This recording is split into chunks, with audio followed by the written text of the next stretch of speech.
Let's go ahead and call the meeting to order. It looks like it's about 7:04 p.m. With that, please rise. We'll have a quick prayer and say Pledge of Allegiance.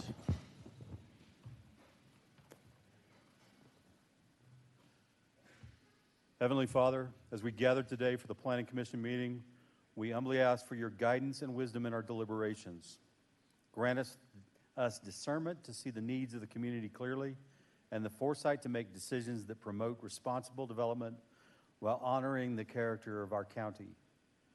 May our discussions be respectful, thoughtful, and focused on the greater good.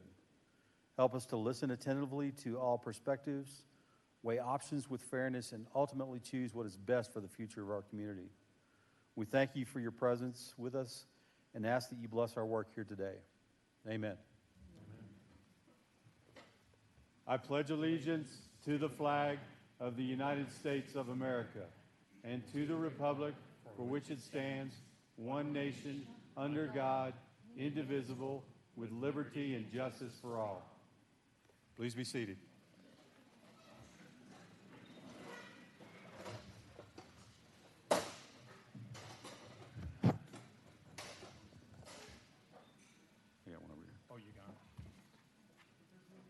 Can we get a roll call?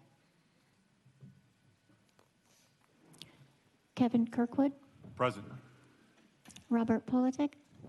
Here. Van Sands. Dee Dee Schott Grace. John Gresham. Nicole Hunt. Kyle DiNardo. Dan McAllen. Diana Edstrom. Here. Chairman, you have a quorum. Thank you. Very quickly, please, everybody do me a favor and turn off your cell phones, put them on silent. We have a fairly large audience today, so we want to make sure that we are quiet and respectful for those speaking. And also, we will not tolerate any distractions to those folks that are speaking, including the XL team as they are speaking as well. Keep that in mind as we move forward. Staff report. Do we have a staff report? Good evening, Chairman. Just one quick update. Since your last meeting, the Stonewall Bed and Breakfast SUR was heard and approved by the Board of County Commissioners. Thank you. Do we have any citizens' comments? And citizens' comments are literally those things that are not related to the matter at hand tonight. So if you want to talk about XL, don't come up now. But if you want to talk about anything else related to this county, please feel free to take a trip up to the microphone.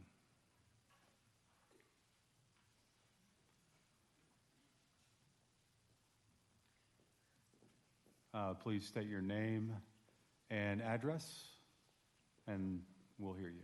3 minutes, by the way. Okay. Oh, this is short. Hi, I'm Sue Willard. I live at 13250 County Road 154, Kiowa, Colorado, for about 30 years and officially been in the county for over 50.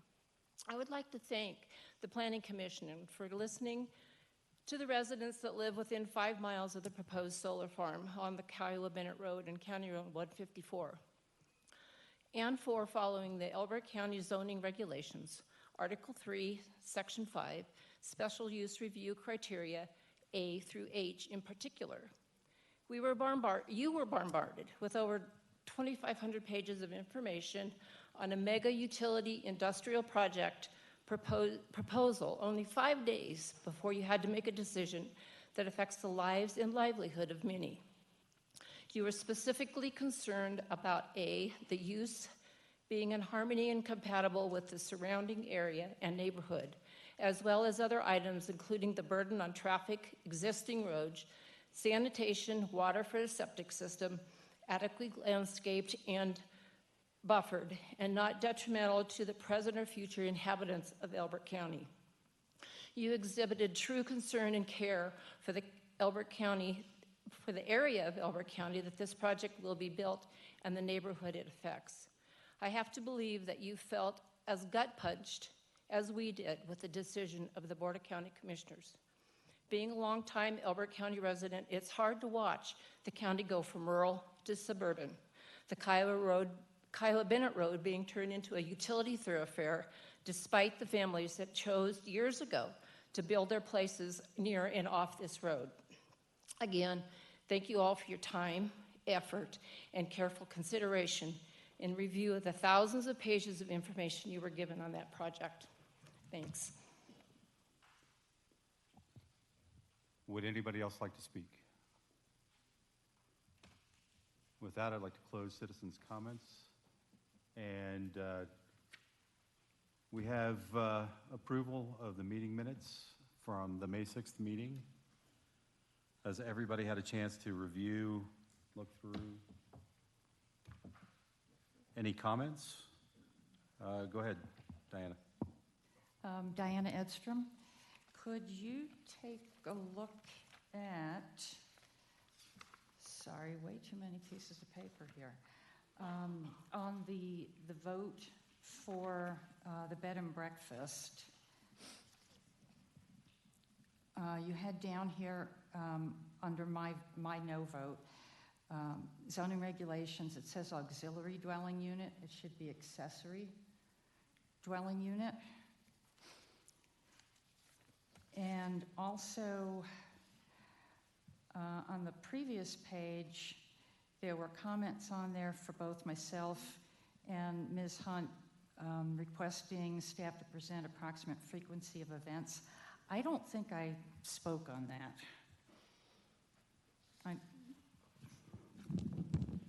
Is your proposal to strike that from the meeting minutes? That frequency thing. I think I spoke on it. Yep. Nicole definitely spoke on it. And that's, Thank you. I'll make the notes. okay.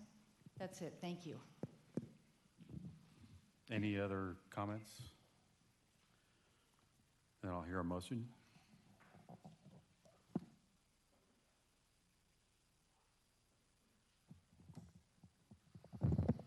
I'll make a motion to approve the meeting minutes from May 6, 2025. As amended with Diana's comments. I second that. All in favor? Aye. Any opposed?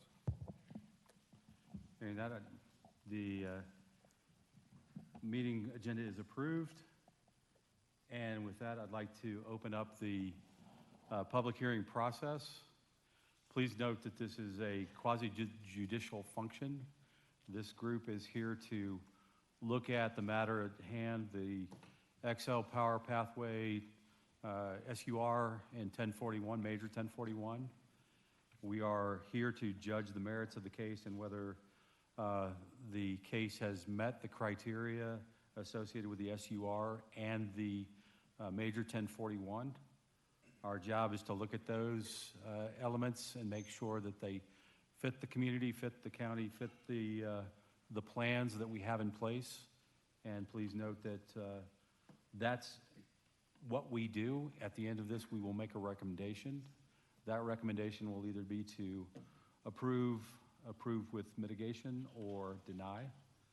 And we will carry that forward carefully and with due thought.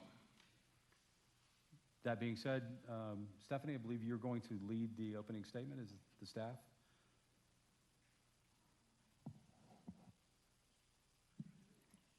Okay, good evening, Planning Commission.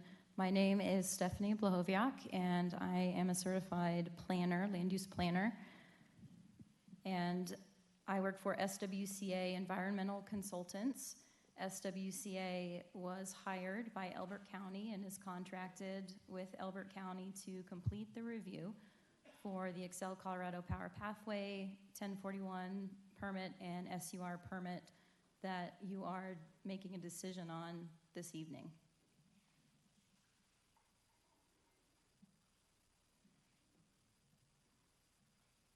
The applicant is Excel Energy on behalf of the Public Service Company of Colorado. This is Piesco, Excel, and/or the applicant throughout this presentation. Excel is requesting approval of the major 1041 permit and special use by review, or SUR, applications for site selection and construction of a major utility service facility of a public utility for part of the segment 5 route of the Excel Colorado Power Pathway, or pathway, proposed in Elbert County. The application is for 48 miles of new 345 kilovolt double circuit electric transmission line and all temporary construction areas needed to complete the construction of facilities proposed in unincorporated Elbert County. That's the project. The project location and land use approval is determined by Elbert County and through easement negotiations with landowners. A few updates before we get into the project location and a few of the details. The referral comment period closed on May 22nd, and the applicant provided responses to comments May 27th.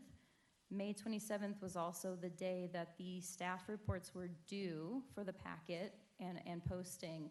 So the referral comments, responses from the applicant were not reviewed at that time.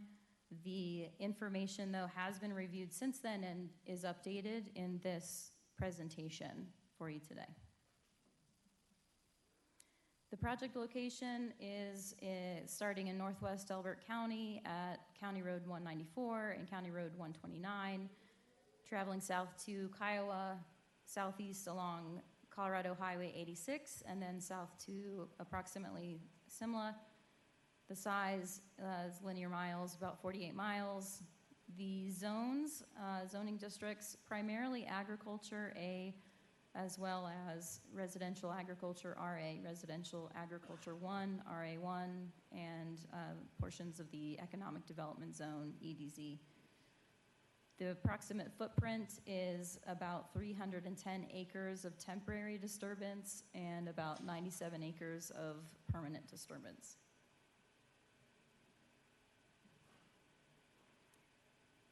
This figure is provided by staff and gives an overview of the project location. You can see here, this is the proposed project route that the Planning Commission is looking at today and making a decision on based on application materials submitted by the applicant. You can also see in this figure existing infrastructure, including fire stations. There's a few fire stations to the north. The closest are in Kiowa and Simla. You can also see existing substations here. For orientation, I wanted to point out as well, in this purple region here is going to be our Kiowa Fire Protection District, or FPD. And then we have down here our Big Sandy Fire Protection District. The line is proposed primarily in those districts. There is a very small portion down here that is in the Tri-County Fire Protection District. That's the sort of bright green color down there. This figure is showing the project location and zoning. You can see that it is primarily zoned A, or agriculture. The economic development zones are primarily located along highway roads, and so where the line is proposed to cross, there's a few locations where it crosses the EDZ.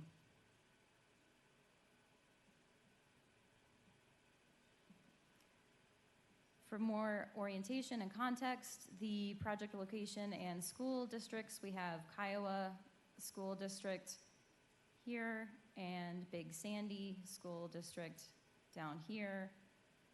And then at the very end, this small portion in Elbert County, Miami-Yoder School District.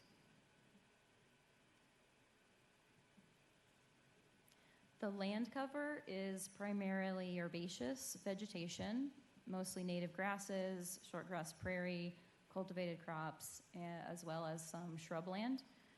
The weather and climate is on average wind speed 7 to 10 miles per hour, annual precipitation 15 to 20 inches per year. Surrounding land use, primarily working agricultural and rural residential agricultural land uses. The visual landscape includes primarily agricultural and residential facilities, as well as rural roadways and rolling hills of grasslands and shrublands. The proposed project route is located within 1,320 feet of 6 existing subdivisions as measured from the edge of the 150 feet right-of-way. These photos are representative photos courtesy of Google 2024 to show the visual context and just the setting that we're talking about today. This is Kiowa Bennett Road looking approximately north. Kiowa Bennett Road looking south. Colorado Highway 86 looking approximately northwest. Colorado Highway 86 looking southeast. And Highway 24 and Shelton Road looking east. The proposed project is for the construction, operation, and maintenance of 48 miles of new 345 kilovolt double circuit electric transmission line across approximately 275 new steel pole structures. A single pole would be used for most transmission pole locations, and 2 transmission poles will be required in certain locations.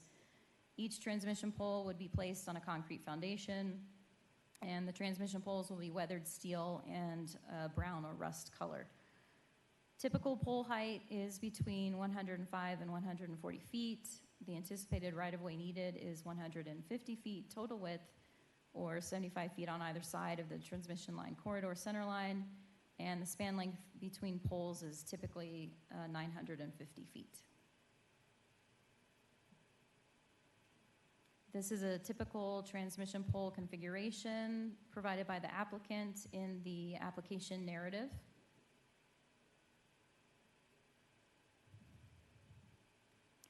The applicant is also proposing temporary construction areas, or TCAs, and these would be used during project construction to stage construction equipment and materials, including construction trailers, cranes, and transmission poles. Some TCAs may require grading to level out the area for equipment placement and materials storage. At the end of each construction phase, equipment would then be removed from the TCAs solely used for that construction phase, and there are no proposed improvements at the TCAs that would be permanent, and the remaining areas will be restored in a manner generally similar to pre-construction conditions. This is from the application.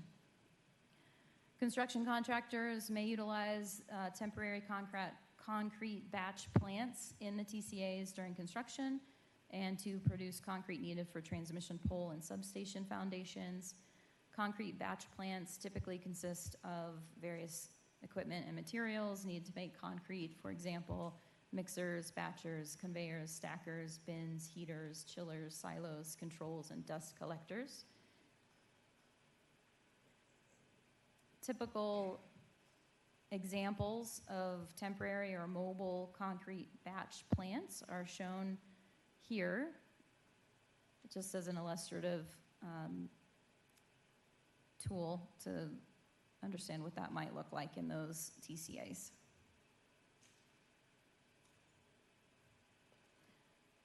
In the application, it's mentioned that where road improvements are needed, the applicant would acquire necessary grading, stormwater, and erosion control permits and comply with those permit requirements. If access cannot be contained within the 150 feet electric transmission line easement, the applicant would acquire permanent or temporary access easements where access routes traverse private property. Some access easements could remain post-construction to maintain access to transmission lines for proposed project operation and maintenance activities.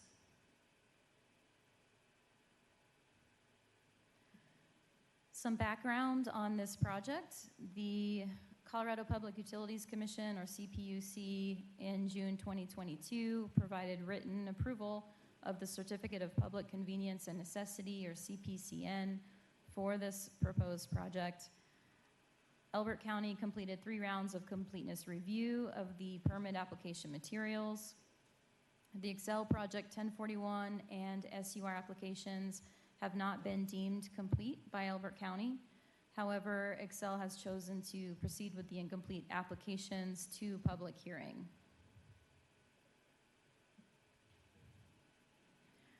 The proposed project is within the Kiowa Fire Protection District, Big Sandy FPD, and Tri-County FPD, all of which are volunteer fire protection districts.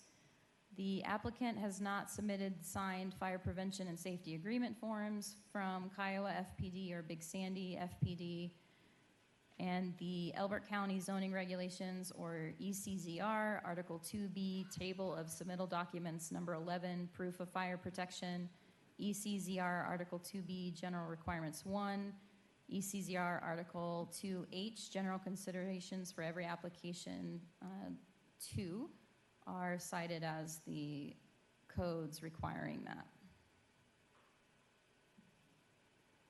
The submittal of the proof of fire protection allows for review of potential project impacts on public safety services, including fire suppression, law enforcement, and emergency medical response, both during project construction and operations and maintenance. Per Elbert County Office of Emergency Management, or OEM, the fire prevention and safety agreement form must be executed and submitted as part of the formal SUR application and to confirm compliance with fire district requirements. Proof of fire protection is required documentation for the SUR process per ECZR Article 2B, Table of Submittal Documents Number 11, Proof of Fire Protection. In addition, the county can require additional documents not listed in the 2B Table of Submittal Documents, and this is ECZR Article 2B1 and ECZR Article 2H2.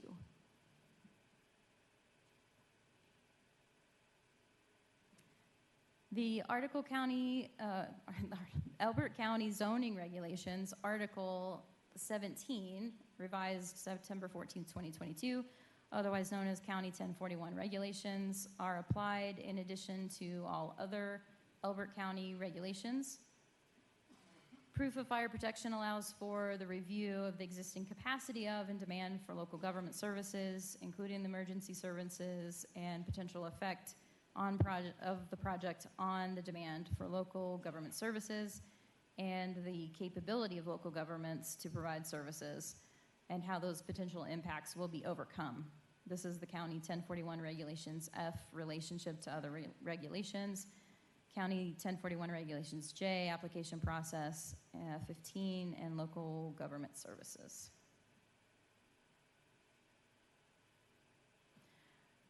The project timeline: the determination of major 1041 level of review was made on August 9, 2023.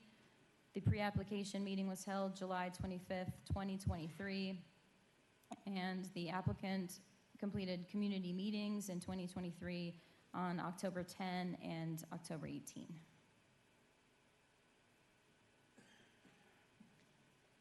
The initial application submittal was completed November 7th of 2024. The first completeness review for the 1041 was completed December 30th, 2024, and for the SUR, January 30th, 2025. The second completeness review for both applications, the 1041 and SUR, was March 19th, 2025, and the third completeness review for both applications was completed April 10th, 2025. The referral period was from April 1st to May 22nd of this year. Although the applications were not and are not deemed complete at this time, staff initiated the referral process to provide as much information as possible to Elbert County decision makers in the event that the applicant would request to proceed to public hearing with incomplete applications. Per applicant request, staff sent comments to the applicant on a rolling basis and weekly during the referral period.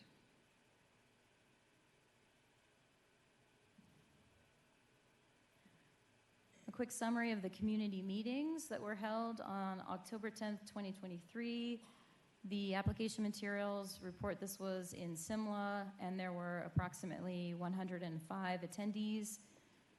The October 18, 2023 community meeting was in Kiowa with approximately 279 attendees. And then the applicant held meetings with potentially impacted landowners on April 24th, 2024 in Elizabeth, and June 12th, 2024 in Kiowa.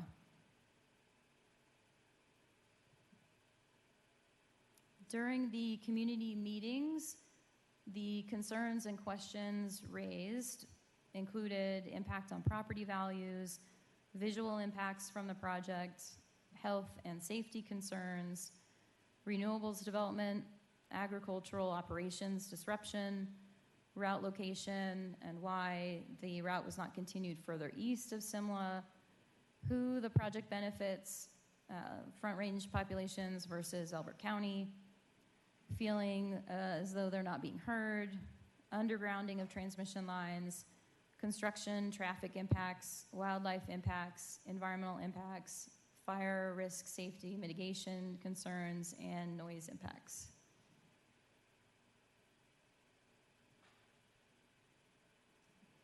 During the referral period with agencies, no response was received from the following list of agencies. I will not read these off unless you would like me to. Okay. Oh, that was a no, a hard no. Okay. Comments provided and no additional comments from these agencies are listed here. I will note the U.S. Fish and Wildlife Service is included here, and Colorado Department of Transportation, as well as Colorado Parks and Wildlife. The applicant has been in touch with those agencies.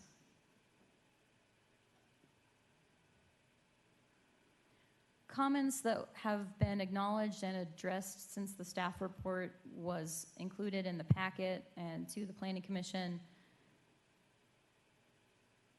include the Agate Conservation District and Kiowa Conservation District.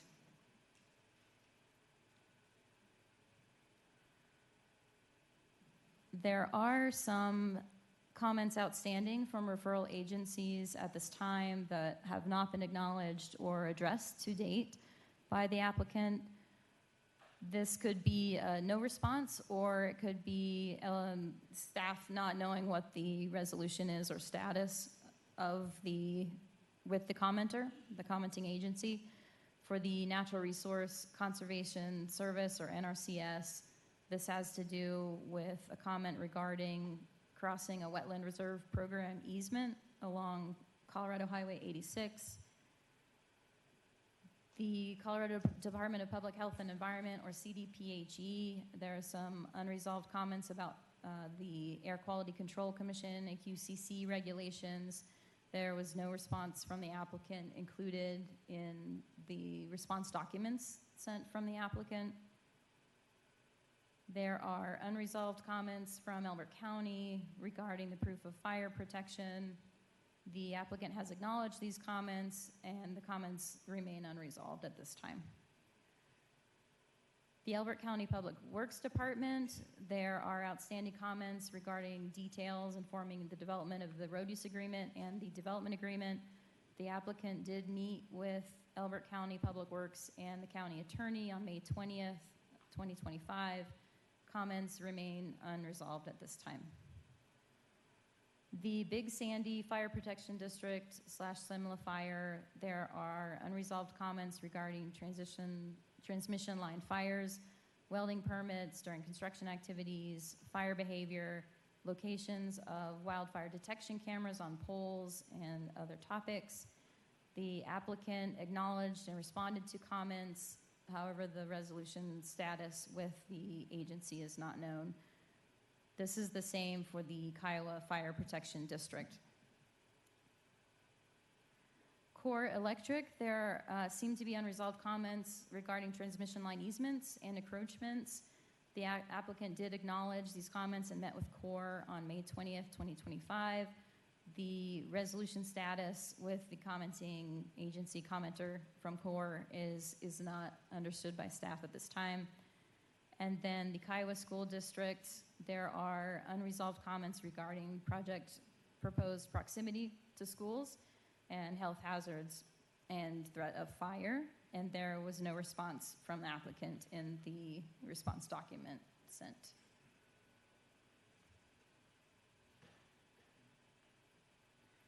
The applicant did complete a visual analysis. This is required as part of the standards in the County 1041 regulations. This was also a concern heard many times at the community meetings. This is included in the attachment D of the Project 1041 application. This is an example of a representative transmission line photo provided by the applicant in that visual analysis. The visual analysis has KOPs, or key observation points, that the applicant took photos from to prepare the visual analysis. You can see here KOP 1 starts up at the northwest corner, if you will, of the proposed route. KOP 4, KOP 7, KOP 3, 2, KOP 8. And then as we travel southeast, there's KOP 5, KOP 6, KOP 9, and then KOP 10.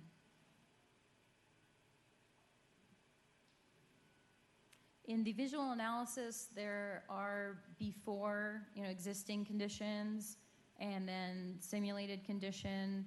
In this presentation, the staff included the KOPs for the simulated conditions. This KOP 1 is at County Line Road, and you can see in this diagram here, the view that it's looking. It also says here viewing direction is southwest. This is the simulated condition showing in the distance here what the proposed infrastructure might look like for a viewer from the public right-of-way. KOP 2 is from County Road 134. The view is southwest, again showing what this might look like in a simulated condition. KOP 3 from County Road 134 is viewing west, and I believe, if I'm remembering correctly, the applicant can correct me if I'm wrong, it's this background here would be the proposed new line. KOP 4 at Kiowa Bennett Road is viewing, the view is northwest. This would be the new proposed line.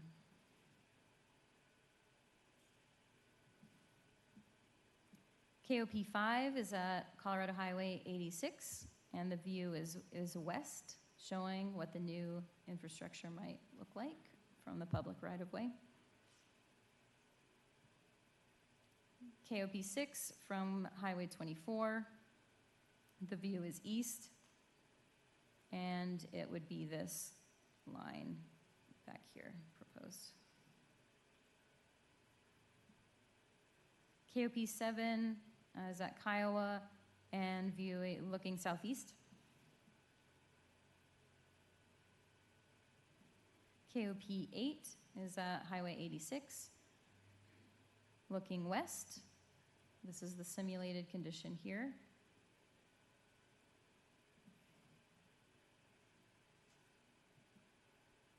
KOP 9 at Simla. The view is southwest, and the line is, the simulated condition is here.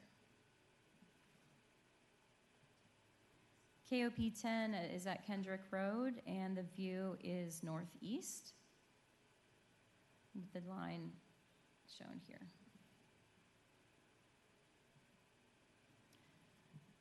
Excel did complete a routing and siting study. This is included in the Project 1041 application attachment E, and this was part of the CPUC process. This is the segment 5 area they're showing here as part of the overall analysis area. Specifically, the segment 5 CPCN study area is shown here with this dotted line from Harvest Mile substation to Tundra substation.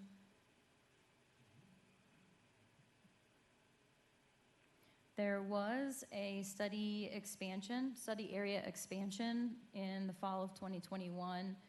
That is this blue dashed line here.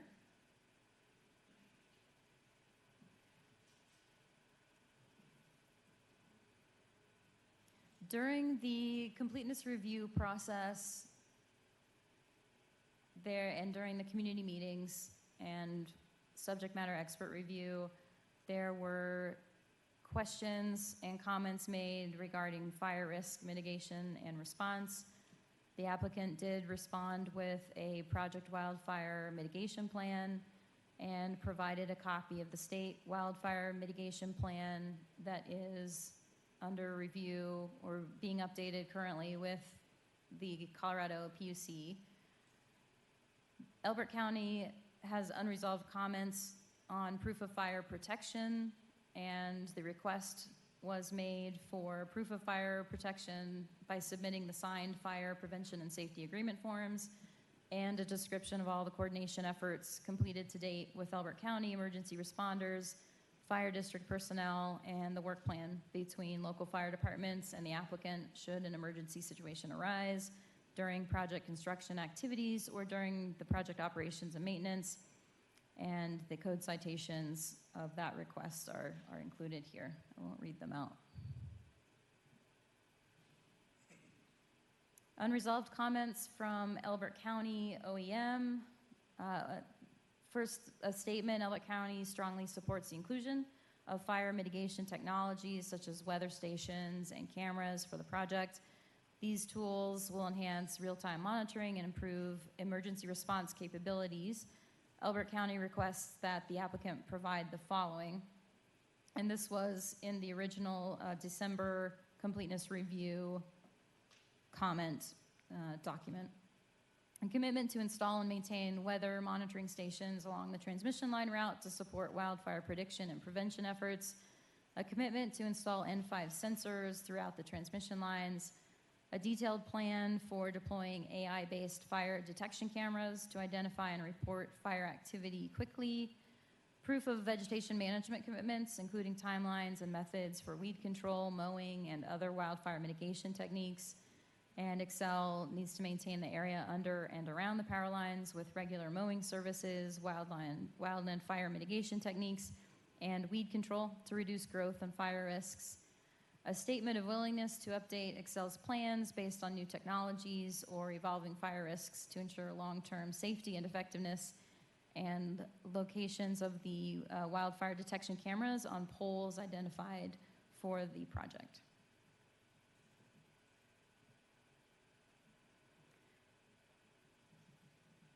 In the project wildfire mitigation plan submitted by the applicant, there is an Elbert County wildfire burn probability map. And this is a zoom in of the legend for that map. This is information from the Colorado Forest Atlas 2022 data that is online. In the map, you can see the proposed transmission route. You can see the proposed laydown yard areas in this sort of dashed light orange color here. And then you'll see that there's a probability from lowest, which is this lighter, almost white color, to the highest probability in red. This is the overall map, but we're going to zoom in a little closer. So if we start at the top left, near the Harvest Mile substation, we've got high probability here with the darker colors. So we travel east. You can see one of the temporary construction areas here. TCA proposed this location.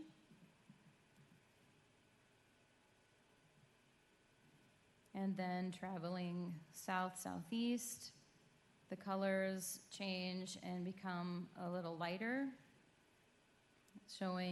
suggesting a lower probability based on the Colorado Forest Atlas data.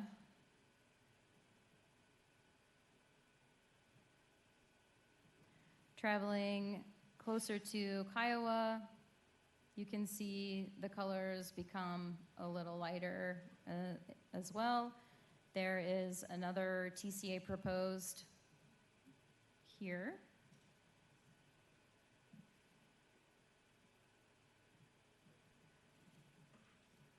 And then traveling down to Simla.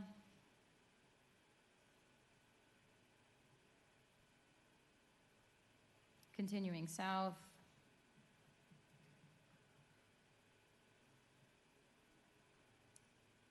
And then following down to the southern portion of the proposed route and another TCA proposed here.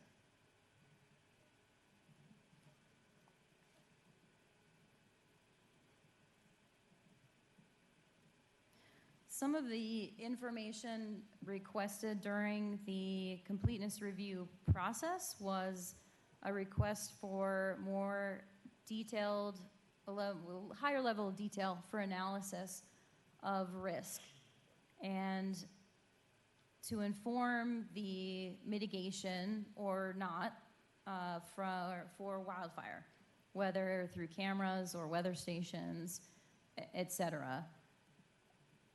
That information has not been received to the level that staff requested and preferred.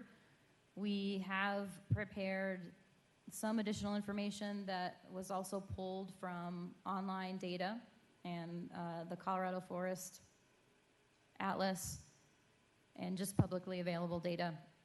This is showing the project location and fire response time. You can see green is 5 minutes, yellow is 10 minutes, and red is 15 minutes. Presumably beyond that is either no data or higher response times. I'm not sure. It's not my area of expertise. I apologize there, but just illustrative of the rural nature of some of the area that the line is traveling through. It also shows, again, the fire stations locations for existing fire stations. Figure 5 shows the project location and fire occurrence density. The density is fires per square mile, is the data that is shown here, with the red darker areas being the higher number of fires per square mile.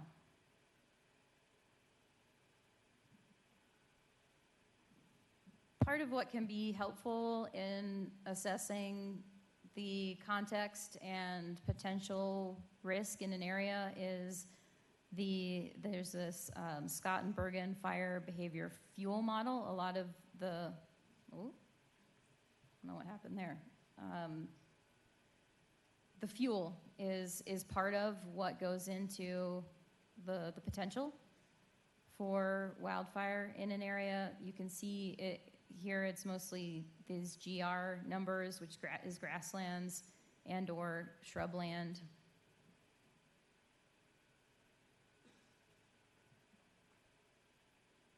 This figure shows the ignition history for the past 10 years with undetermined, unknown in purple, human caused ignition here in orange, and then natural, just to give an idea of, potentially what's can happen out there, currently might happen. These could be from natural, lightning strikes, or it could be human caused, like maybe a cigarette or a vehicle with not enough clearance driving over grasses and the heat sparking something, or a vehicle along the roadway. So a spark could also start that.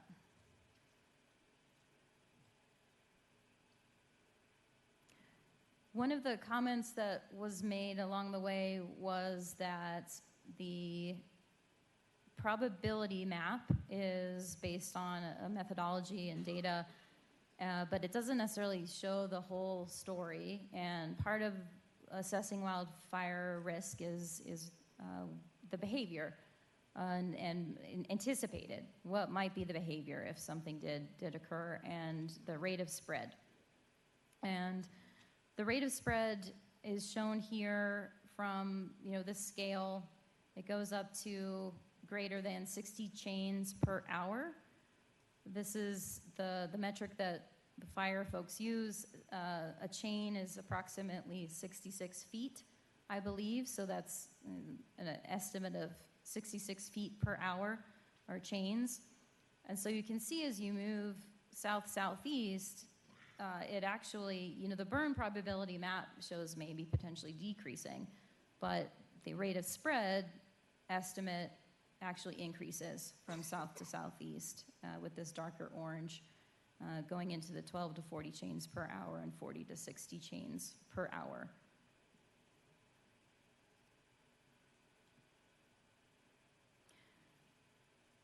The approval criteria for the 1041 application, staff has found that the applicant addressed the standard A for Article 17M, obtaining necessary property rights, right-of-way easements, and permits.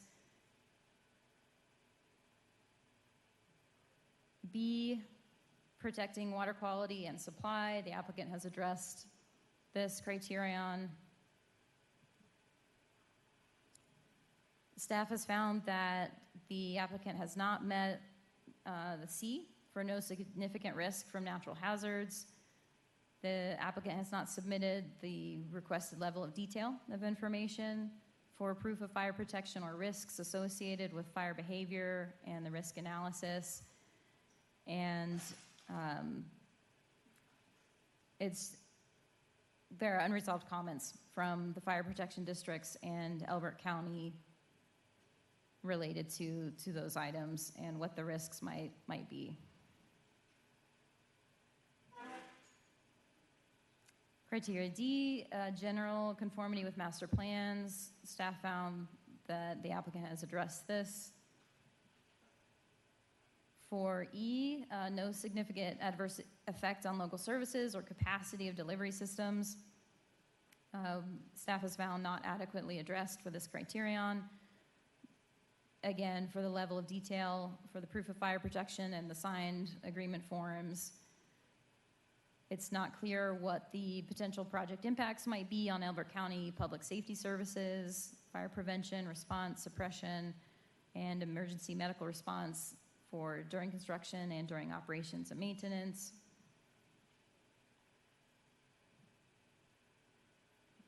Staff found that the principles of sustainability, resource conservation, energy efficiency, and recycling and reuse, this was addressed.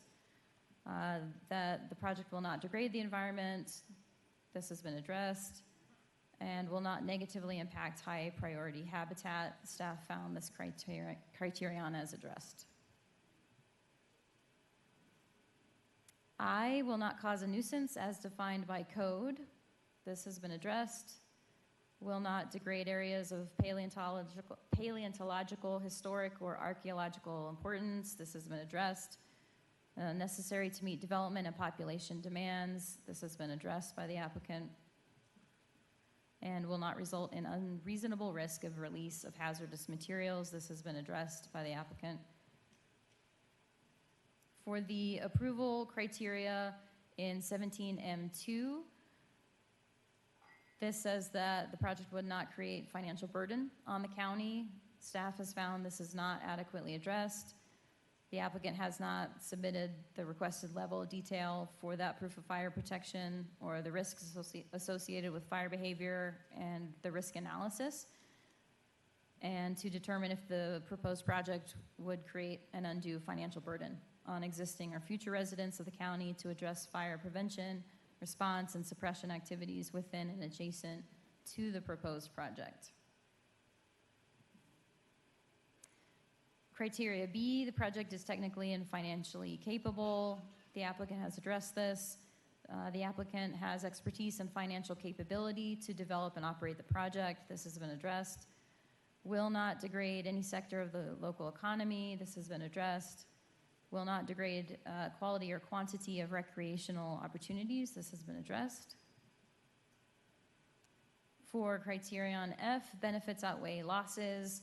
Staff has found this is not adequately addressed. It's not clear if the proposed project benefits to Elbert County outweigh the potential fire risks associated with the proposed project and potential financial impact to fire prevention, response, and suppression activities of fire districts within and adjacent to the proposed project. Criterion G, this is the most suitable solution available based on need, location, technology, cost, impact, and regulations. The applicant has addressed this. And then the additional criteria, M4, preserves desirable patterns of traffic, aesthetic and landscape, residential and commercial development, commerce and industry. Staff found that this has been addressed by the applicant. And B, avoids conflicts with local, state, and regional master plans. This has been addressed. For the SUR, the approval criteria of ECZR Article 3E5A, it's compatible with the surrounding area. Staff found that this has been addressed. For criterion B, will not burden infrastructure. Staff found this is not adequately addressed. It's not clear if the project would have undue burden on the available firefighting and emergency response infrastructure during construction and operations and maintenance. And the applicant has not submitted the analysis of existing firefighting infrastructure or estimated fire risk and behavior analysis that would inform the potential mitigation or lack of mitigation technology. Criterion C, will not increase traffic congestion or burden the road system. We found this as not adequately addressed. Elbert County Public Works has outstanding and unresolved comments, and a road use agreement and development agreement are required and in the preliminary stages. Upon a project approval, should that occur, a condition could be that all necessary executed agreements be completed prior to the start of construction. Criterion D for the SUR, approval criteria will not cause significant air, odor, water, noise, or light pollution. The staff found this not adequately addressed.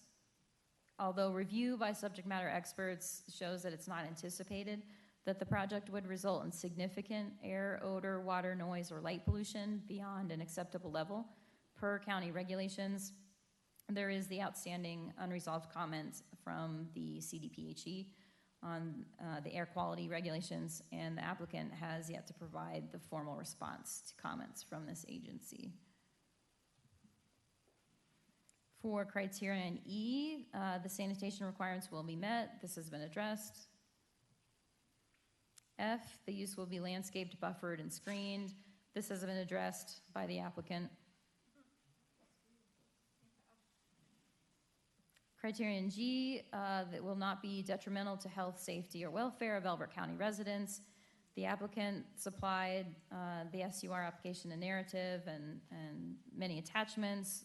We have still found that this is not adequately addressed, and we're looking for that proof of fire protection in the form of the signed forms and understanding of discussions to date and cooperation to date with the fire districts. The analysis of fire behavior, risk, and prevention, and more understanding of that analysis of existing firefighting infrastructure and estimated fire risk from behavior. And resolving those comments with Big Sandy Fire Protection District and Kiowa Fire Protection District. For criterion H, the supplemental standards, staff found that these have been met. They have been addressed by the applicant.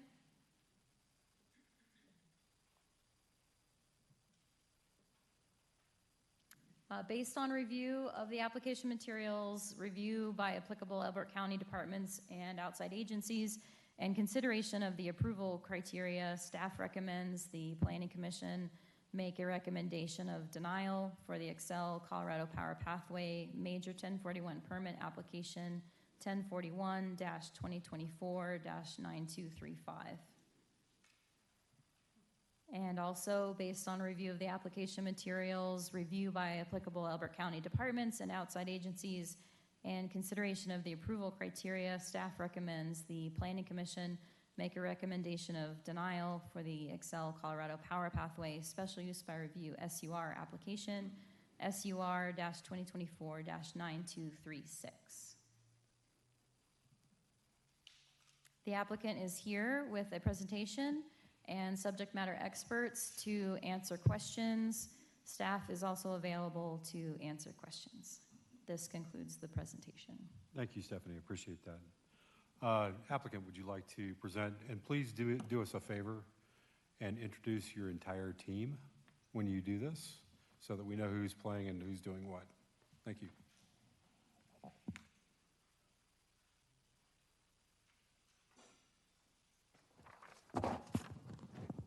See here, make sure the clicker works from over here. Maybe.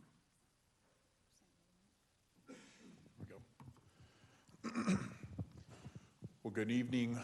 Thank you for having us here this evening. Thank you, Planning Commission and staff for your thoughtful presentation here.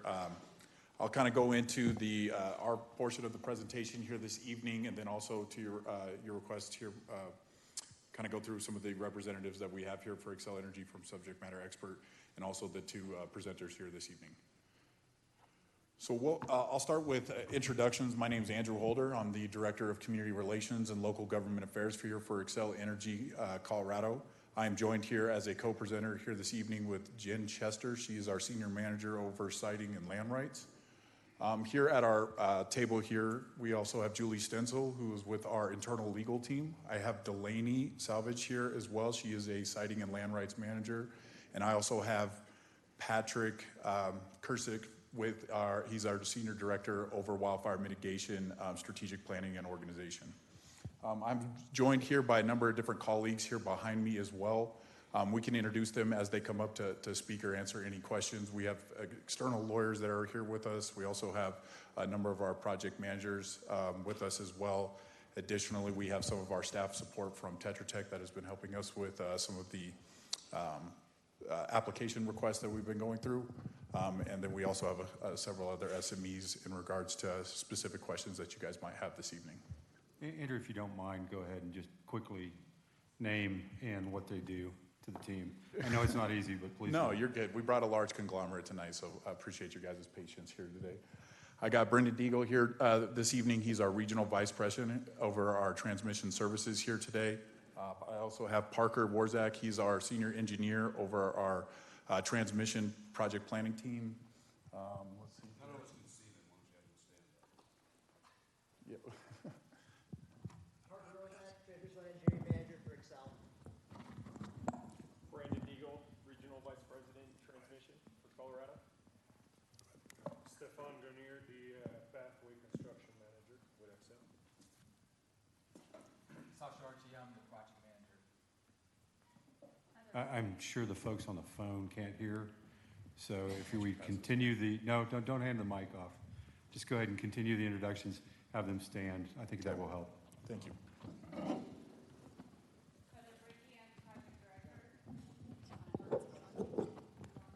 Yeah, Heather Brickley, our Senior Project Director. We got Amber Deetis, who's with she's our Senior Director over project. management. I also mentioned, I forget your gentleman's name. Sorry. Go ahead. I'm Tom Hamilton. I am a subject matter expert. Perfect. And then we're also joined with a couple of our security advisors, but I also have Stephanie Pippin with our consulting services. We also have Taylor here this evening with us. And then we also have Sarah Kellner. Thank you. She's with our external legal team. Should have had a roster with me. Apologize for that. No worries. Next time. Thank you. You bet. So I just want to cover what we're going to cover on the agenda here this evening. I'm going to cover who Xcel Energy is. We're going to touch on the overall Colorado Power Pathway project. I'm going to turn it over to my co-presenter to talk about some of the county-specific project information, and then we're here to answer any questions that you guys may have.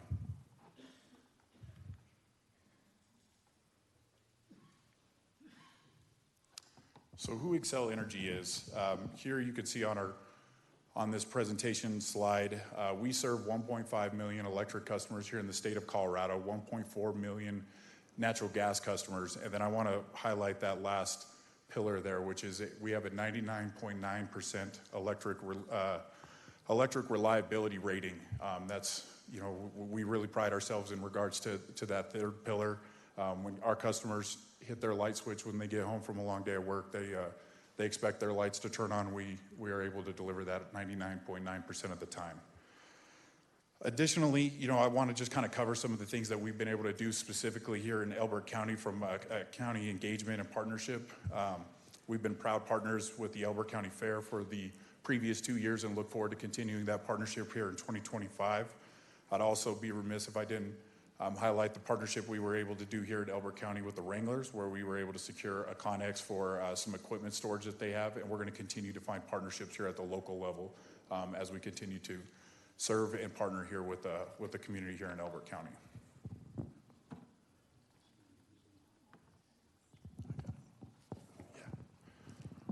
So getting here why we're all here this evening, which is the Colorado Pathways Project. If you can look out the right side of this slide, there's a map that illustrates the proposed route here for the Colorado Pathways Project, starting up north in our segment 1, which starts up in Weld County, working its way southeast through a number of jurisdictions, coming here as we work our way west here into segment 5. This is a $1.7 billion investment for a double circuit 345 kilovolt transmission line. This is the largest transmission line we supply and build here in the state of Colorado. This is 550 miles divided by 5 segments like I covered. And this is what it generally does is this increases our system reliability, which is why I highlighted that third pillar in that first slide. Is this enhances our system reliability. If we lose one of our transmission segments, we have the capability of being able to route electricity around the state north and south and east and west to ensure our electric grid here in the state of Colorado is secure. We've already kind of covered in regards to kind of where we're at in regards to the construction project. You can kind of see some of the in-service dates based on some of those pop-ups. But we do have 386 of the 550 miles of the Colorado Pathways Project permitted in 9 different counties and 10 different jurisdictions.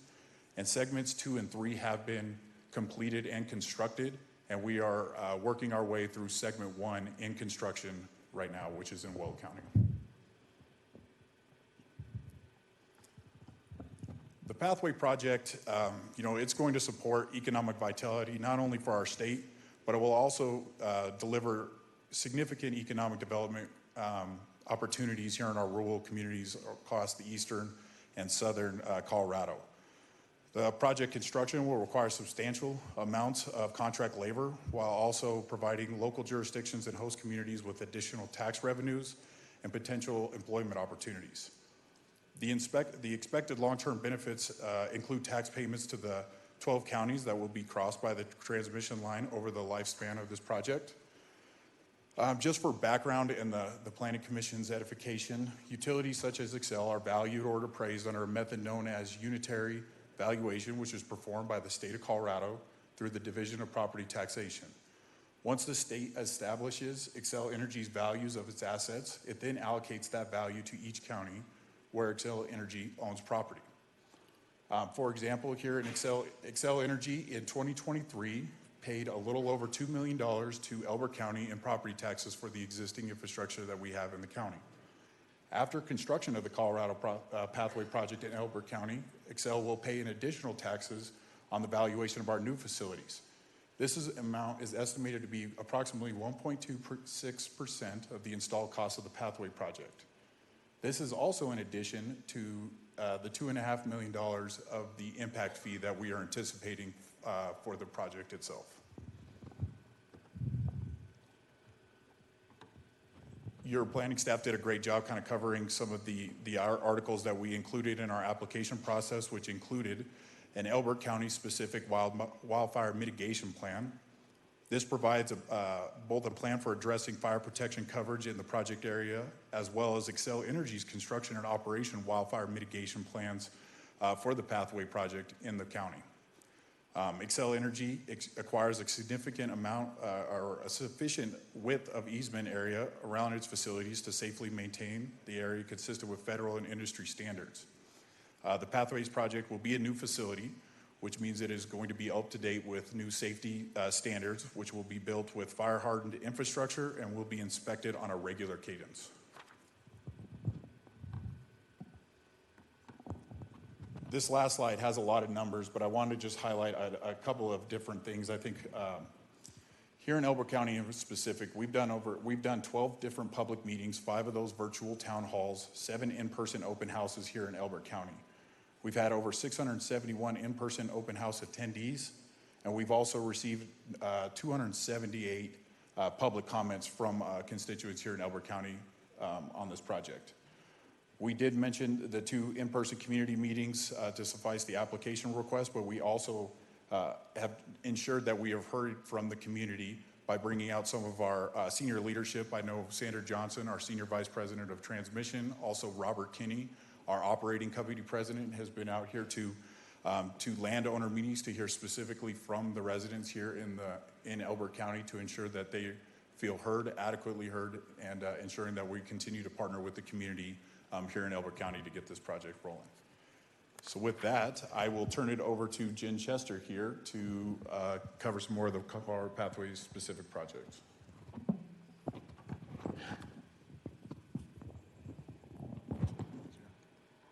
Do that so I can talk with my hands a little bit as we move forward with the presentation.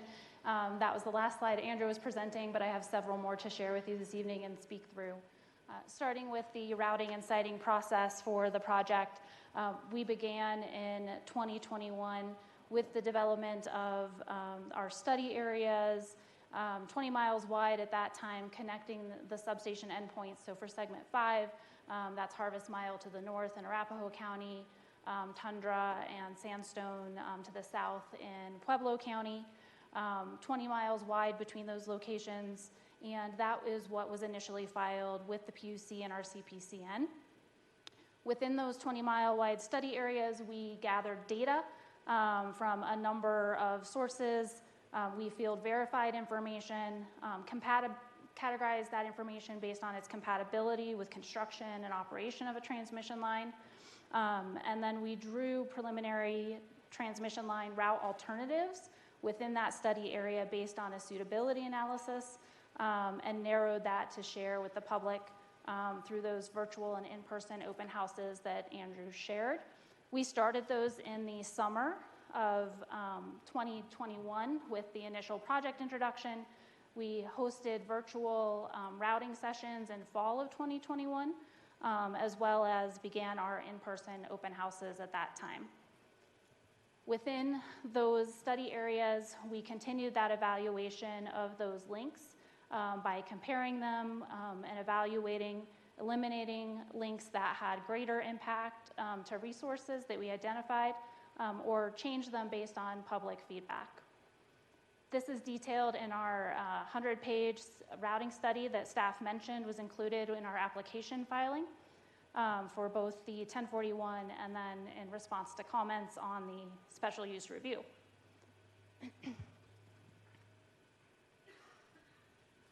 In segment 5 specifically, we had a unique situation in terms of that evaluation that I described based on the evolution of the study area, the focus area, and some additional areas that we reviewed.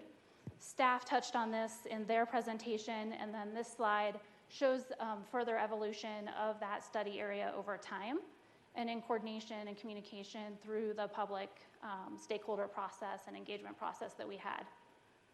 The picture on the left-hand side of this slide is the original 20-mile wide study areas that connected the two substations to the north and south that I mentioned for segment 5.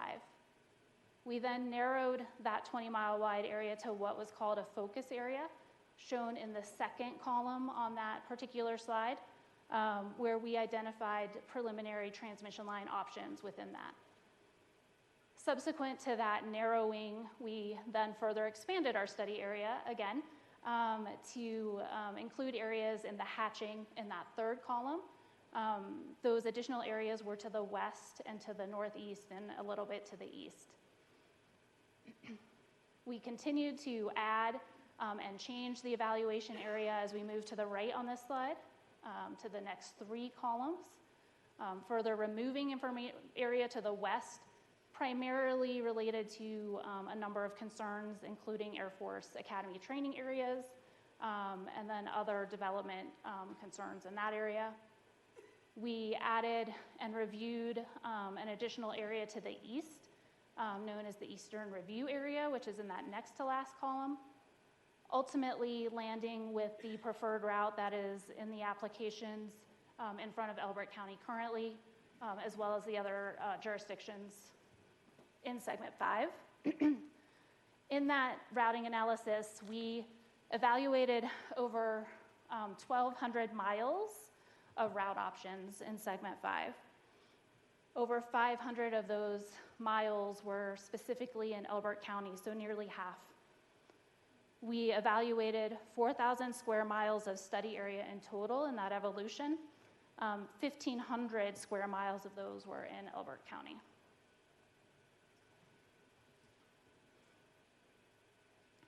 As was shown in the staff presentation, the project would be built primarily with steel monopole transmission structures, as shown on the right-hand side of this slide.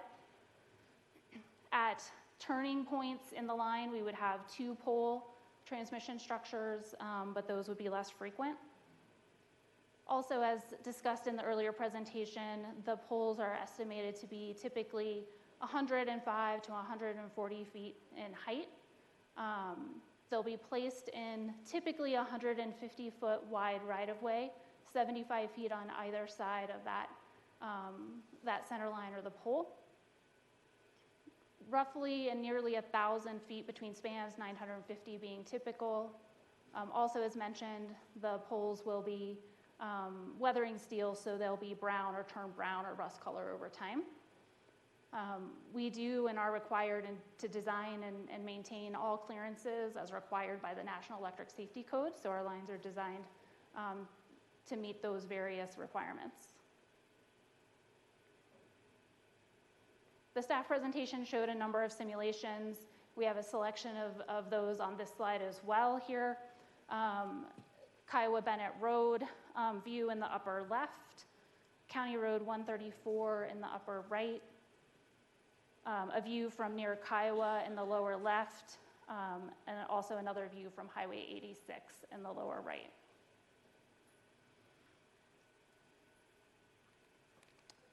As previously described, we submitted to Elbert County a 1041 and a special use review permit application, which included 48 miles of new 345 kilovolt double circuit electric transmission in Elbert County. Staff described the zoning districts within which that line is proposed to be placed, including the temporary construction areas that will be required to support the construction of pathway. As mentioned previously, also pathway will be constructed in segments, not only segments 1 through 5, but segment 5 itself will be sequenced in construction. Generally, the segment 5 route in Elbert County enters from the north at the Arapahoe County line, west of Kiowa Bennett Road, proceeds south towards Kiowa, where it follows Highway 86 for 13 and a half miles, and then proceeds southeast towards Simla in a stair-step pattern. The route then exits Elbert County, going through El Paso County, re-entering Elbert County in the far southwestern corner. That route then proceeds south through Elbert County for 3.5 miles before exiting south into Lincoln and El Paso.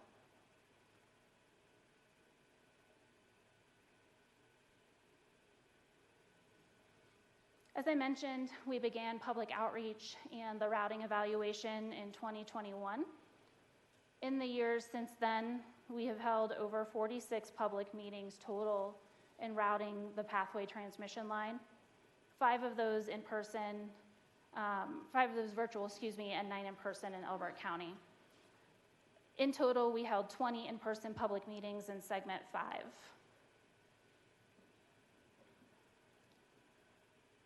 Again, additional information regarding that routing study is described in the analysis provided in our applications. A few things that factored into our analysis and routing considerations, specifically in Elbert County, are outlined on the left-hand side of this slide and depicted in the map on the right. Those include existing linear infrastructure. That includes an existing core transmission line, which we are proposing to be adjacent to for a number of miles south from the Arapahoe County line. That includes also Highway 86. We evaluated the location of existing homes, existing land use patterns, location of the proposed route in jurisdictions adjacent and connected to Elbert County, so Arapahoe County to the north and El Paso and Lincoln to the south. We also had to consider located in Elbert County existing wind turbines and associated electric transmission infrastructure in and around those wind generation areas, as well as construction for access for construction of the line and ongoing maintenance. The proposed route selected in Elbert County has the highest percentage, nearly 70% of co-location with existing linear infrastructure, transmission lines, roads, pipelines, and as such is the least impactful compared to other route alternatives evaluated.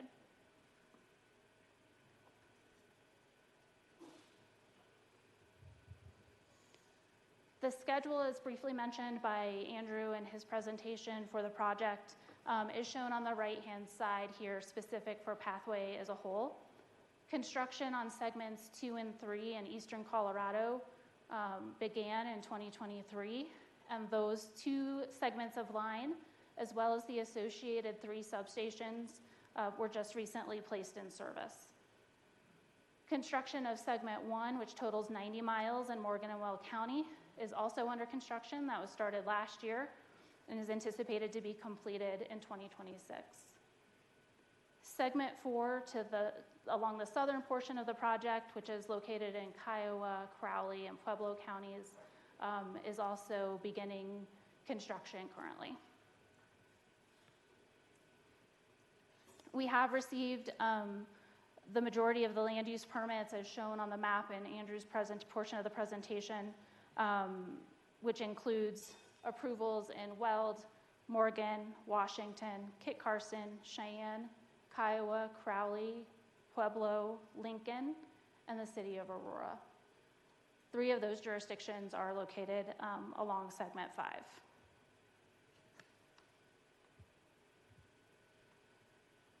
The next number of slides I'll move through fairly quickly. I won't read necessarily each of them, but as noted in staff presentation, but also as related to our application, we submit an application that we believe is compliant with the 1041 approval criteria as demonstrated on not only this slide, but moving through the next number of slides here.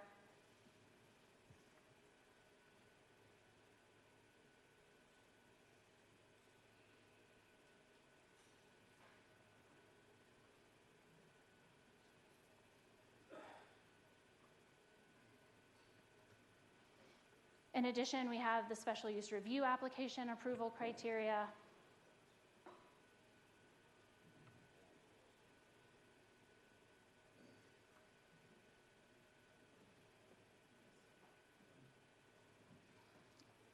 As described in staff presentation, a number of referral agency comments were provided to Elbert County and to Excel Energy as well. We did submit in our response document responses to the referral comments noted. I wanted to specifically point out that our response document did include comments and responses regarding a number of unresolved comments noted by staff. So wanted to make sure that we're referencing those as we talk about the project and whether we were responsive or not. Specifically, the National Resource Conservation Service response is on page 42 of our letter. The Colorado Department of Public Health and Environment response did not specifically request a response. However, we would note that our discussion of any permitting required with CDPHE is explained in pages 69 to 70 of our 1041 application. We included responses on the Elbert County Public Works Department comments on page 36 of our referral document. In addition, it was noted that we met with that agency, and as it relates to the road use agreement and development agreement, as discussed in that meeting, those were not required to be completed and drafted for this hearing, and they are in progress. Response to Big Sandy Fire District comments are on pages 4 through 12 of our response letter. We responded to Core Electric comments on pages 12 through 23 of our response letter, in addition to responding by email. And we responded to Kiowa School District comments on pages 43 and 44 of our response letter.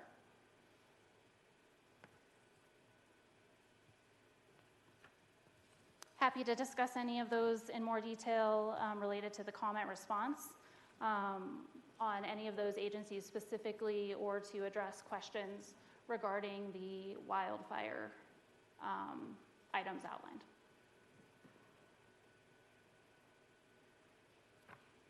And that would conclude our presentation today. Thank you, appreciate that. At this point, we are just about to start the public comment section. And with that being said, we probably have a pretty full list. And I would like to go ahead and get the first few folks in. Please note that we will be giving each person 3 minutes to respond or to speak. Please use your time wisely. 3 minutes goes fast, but we got a lot of people, and we got a lot of people that are going to make comments. So when you hear your name called, please stand up, come to the podium, state your name, your address, and then your 3 minutes starts. And in no uncertain order, because I've got several lists here, I'm going to go ahead and start with Mike Walker.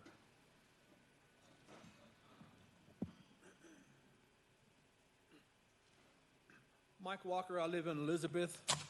This thing right here says a 5-minute time limit, and it was over here too. There's a couple of them right here that says 5 minutes. It's at the chairman's discretion. And two things you need to understand. Excuse me? One, please state your name and your address, not Elizabeth. Mike Walker, I live in Elizabeth. I'm not going to give my address. I don't want my dog shot. I don't want my horse poisoned. I'm pretty sure that nobody's going to do that for I'll this give it to meeting. you after the meeting. Okay, you can certainly write it down for Wendy. Okay, there we go. First thing I'm going to bring up is your first thing you brought up. I'm a little disgusted by it. Please address the planning commission. I'm a little. Can you hear me? The applicant. Okay, I'm a little disgusted by what you said. How you support the Wranglers and Elbert County Mike, Fair. Please focus up here. I'm looking at something here. I understand. Okay. Don't You want me to look address at you the when I applicant. read this? Please focus up here. Okay. what that tells me that if this doesn't go your way, you're going to take away funding. That's what I take away from that. That had nothing to do with Excel's pathway or anything else. I'm shocked you even bring that up. This is something I got from the Colorado Sun. That is a digital newspaper.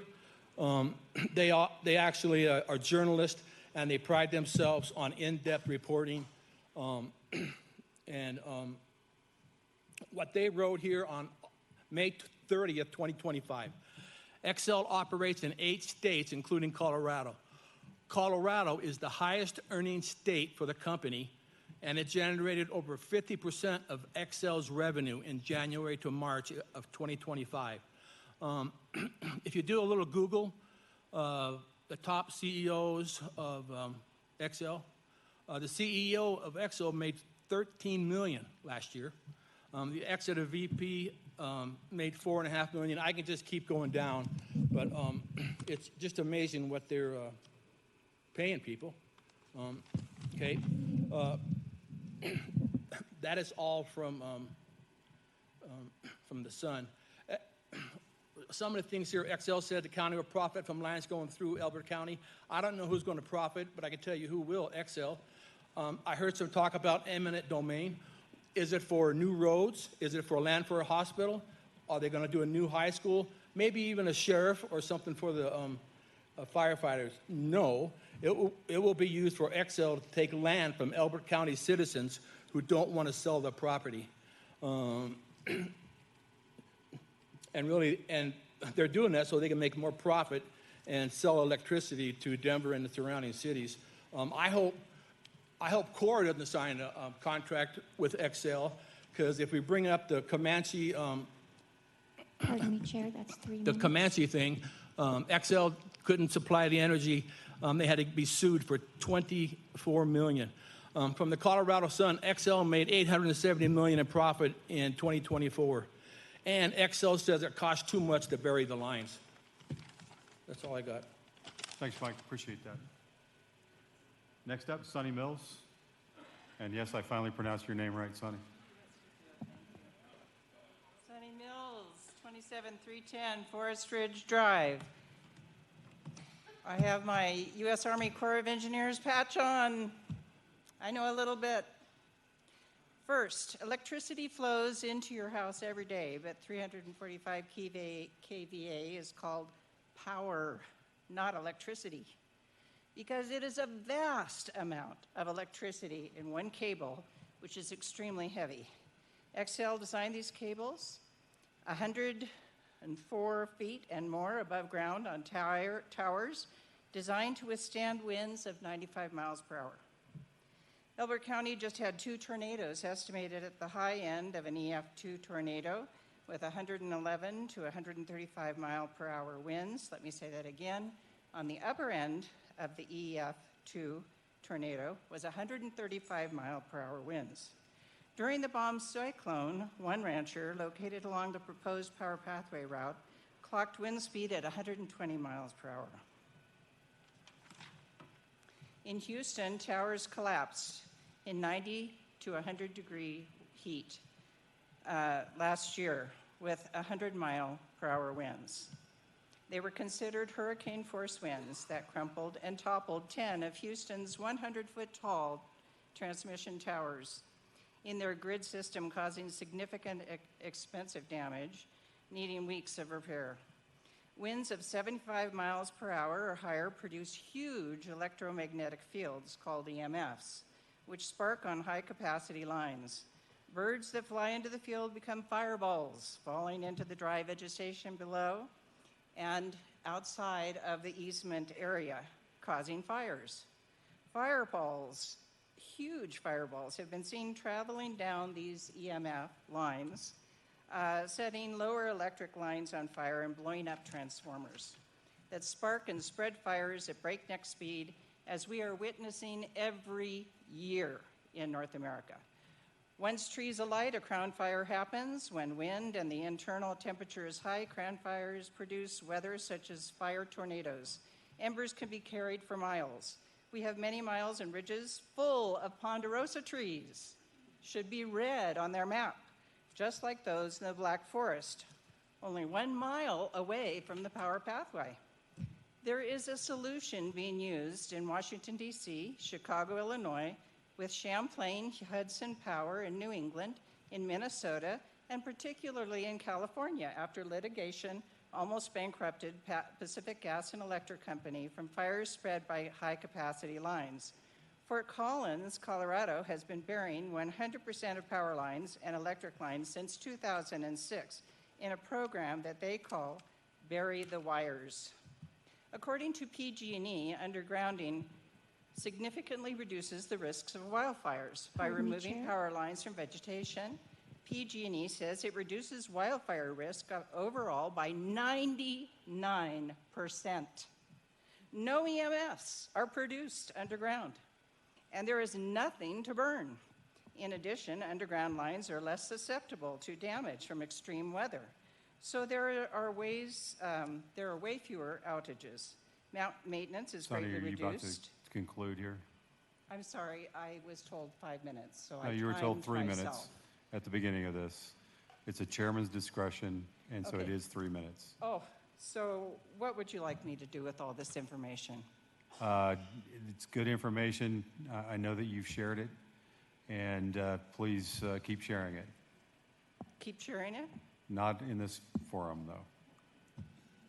So we're going to go ahead and call the next person. Oh, I only have 2 more minutes? Will somebody give me their 3 minutes? You'll give me? We cannot share minutes, so Why not? that's not Why how not? we work. You don't want to hear something that will tell you that you should bury the lines? I heard you loud and clear already. Thank you. How do you guys feel about that, commissioners? Are you okay with that? You're okay with him shutting down? And so You we got have to 3 listen to minutes. them Your 3 ad minutes are up. nauseum, and their information is wrong. Sonny, please step down. Thank you.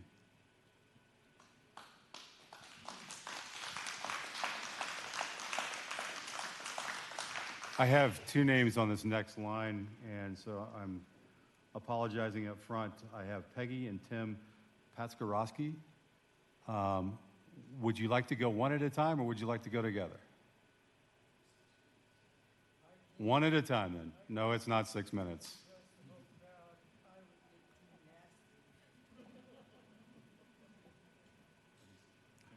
I'm not sure. My name is Peggy, and my husband is Tim Patskowski. We live at 950 County Road 133, down in the the lower L, as far as you can get. Okay, so as fiduciaries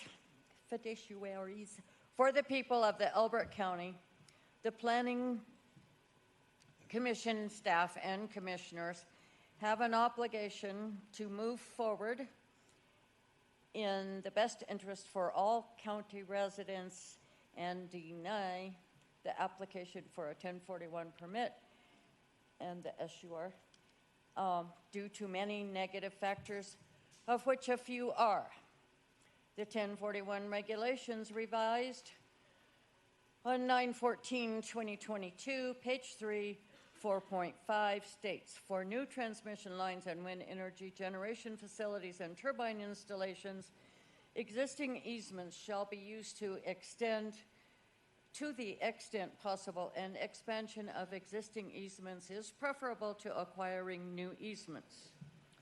There is no financial benefit to Elbert County, regardless of what they claim.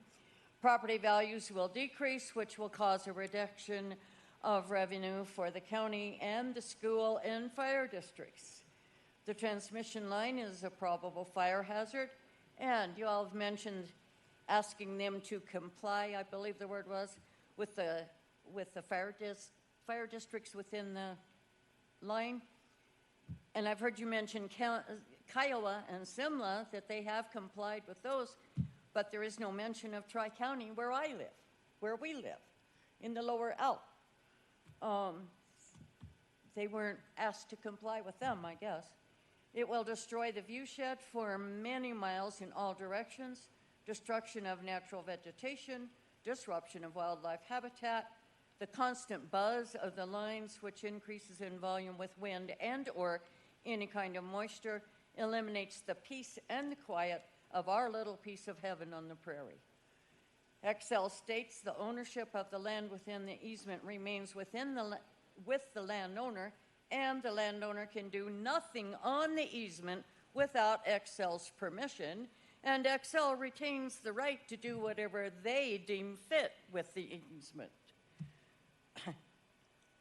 For 2 years, 3 months, beginning in February of 2023, XL has been a total disruption of what used to be our peaceful life. Our physical, mental, and emotional health has deteriorated. It is our understanding that XL can proceed with pure procurement of the easement and construction by means of eminent domain, Chair. with or without county permits. Pardon Is me, this a Chair. fact?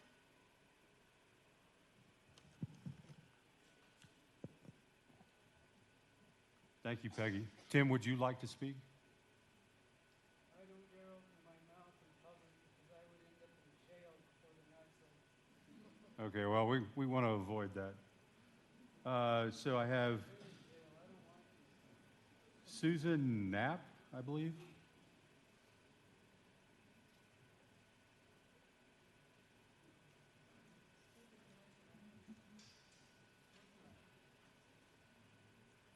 Hello, Commission.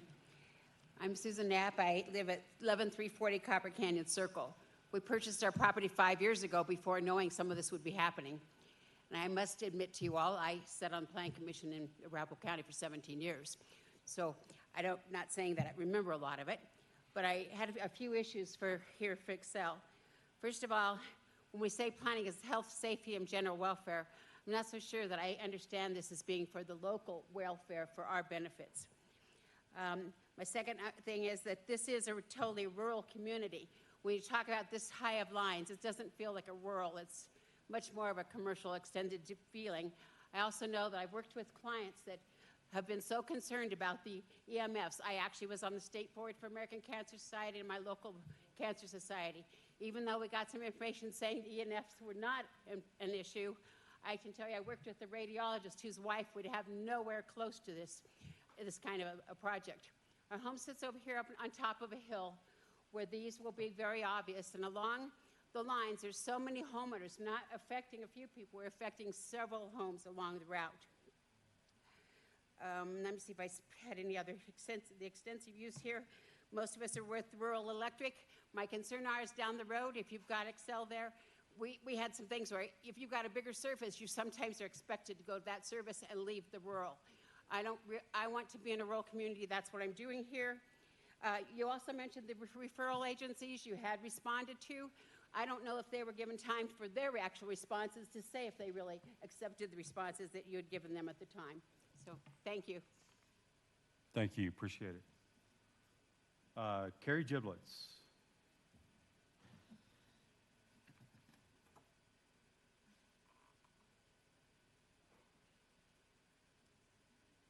I think Carrie Giblets, 19656 Wiedemeyer Road, on the board of the Elbert County Environmental Alliance.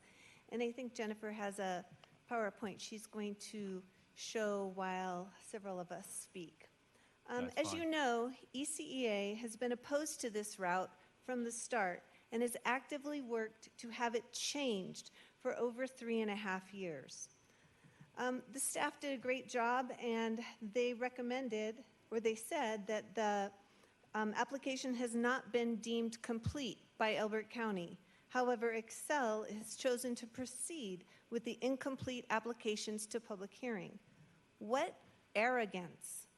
Why are they willing to go ahead with an incomplete application? Most likely because they are planning to bulldoze through whatever Elbert County citizens and officials say and appeal any decision not in their favor to the Colorado Public Utilities Commission. They are just checking a box with this public hearing. The staff states it remains unclear specifically how the proposed project responded to Elbert County resident concerns related to, in particular, visual impact, health and safety, fire route location, and electrical line undergrounding. After attending all but one Xcel meeting, I can tell you how Xcel responded. It doesn't matter what you do, this is the route. We have been told this by every Xcel rep that we have met, including Xcel Colorado President Robert Kenney, who told us this route will be the route. They just checked a box by holding community open houses, not public meetings. Elbert County staff recommends that the Planning Commission recommend denial of the project, and ECEA does as well. In your packet is a letter from ECEA outlining all the areas where we believe Xcel's high voltage power lines and towers do not meet the requirements set forth by Elbert County's 1041 regulations, regardless of how many boxes Xcel has checked. I'm not going to go through the whole letter that has been sent to you, but in the area of not having a significant adverse effect on the capability of local government to provide services, this pathway will have a negative impact on property values, which will affect the tax base for local services. There are concerns regarding emergency services operating Flight for Life, which is used frequently out here, and concern regarding aerial firefighting capabilities, which is also frequently used. The project has absolutely no benefit for Elbert County. All the power transmitted is for the Denver metro area and may be sold to other states. But it is definitely not necessary for community development and county population demands. The 1041 say that the project should not create undue financial burden. Pardon Well, me, it will Chair. cause the property values to decrease, which is a financial burden on county residents. There is an increased risk associated that the transmission lines may increase residents' insurance rates. And several residents have businesses that will be affected by the presence of these transmission towers. Hi, Carrie. Can you go ahead and wrap up? Pardon me? Yes, okay. The rest is in my packet, but please hold Xcel up to our requirements and vote to deny approval. Elbert County is not a box to be checked off. Thank you. Thank you.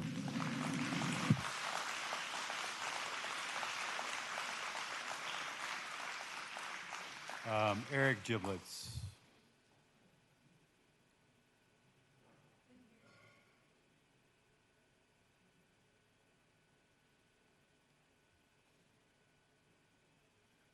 Eric Giblets, 19656 Wiedemeyer Road in Kiowa.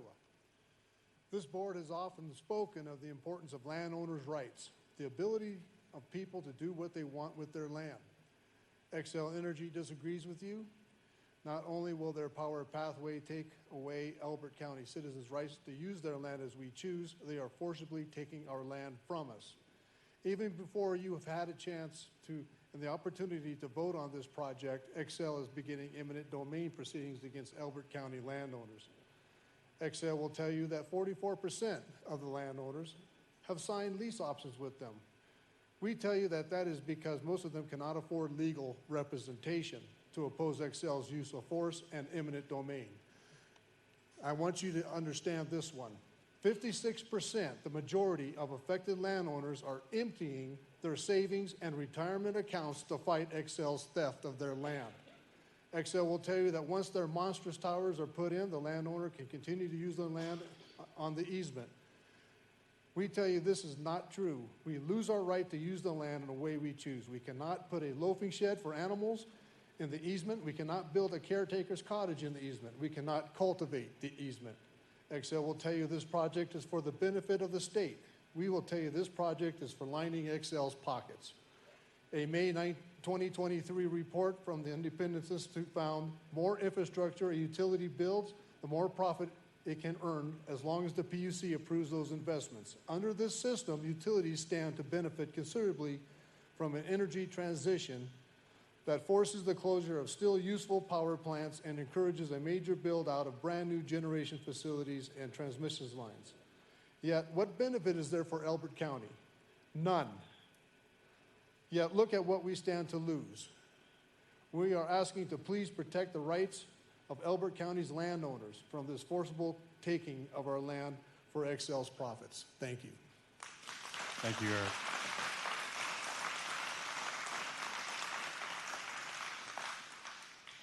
Just as a note, there's a lot of passion in the room. I appreciate the applause. I'm sure your speakers appreciate the applause, but it takes time. Don Gray, you're up.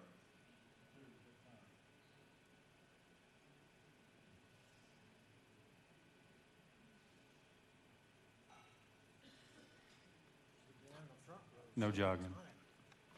Don Gray, 16,000 Highway 86. First of all, I'd like to thank the CDS for their service to the county, and I'd also like to thank the Planning Commission for volunteering their service to the county. As many of you are aware, I'm on the board of the ECA. I have been speaking for the last 2 years about this preferred route that Excel has chosen for the Power Pathway project. To be clear, I'm not opposed to the project, but I am opposed to the preferred route. For these reasons, I would ask the Planning Commission to deny Excel's application. Because of possible litigation that I am facing, my attorney has advised me not to speak in a public forum about the specifics. Thank you for your time, and please do the right thing for Elbert County. So, Deb Gray.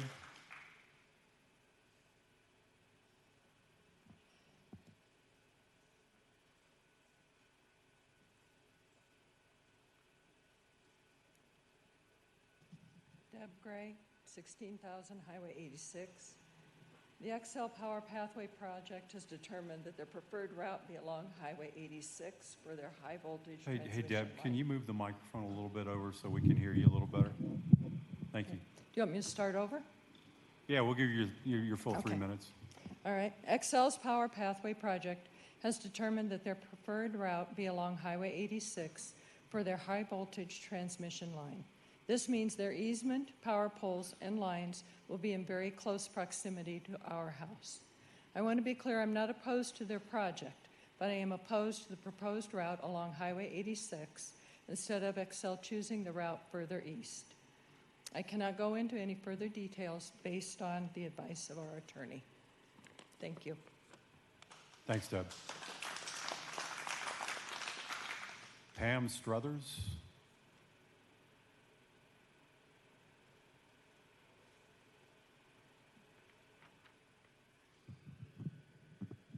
Pam Struthers, 33252 County Road 73. Thank you for letting me speak tonight. And I am opposed as well. I am tonight going to speak only to the safety issue. I would like to start off with talking about I'm sorry, I have to use this instead. I am talking about safety concerns related to the installation of the high transmission power lines and towers. I was a volunteer firefighter in Elbert County for 12 years. 5 of those years I was with Kiowa Fire Protection District as a firefighter, wildland certified. And in that time, I did have the opportunity to respond both to small and large wildland fires. I can say that my time at Kiowa, our resources were very limited, and those even small wildland fire attacks were difficult. The transmission lines and associated infrastructure, they do have the potential to ignite wildfires, especially during dry and windy conditions. The construction activity, maintenance, operations, and equipment malfunctions could further exacerbate these risks in areas with already high fire danger.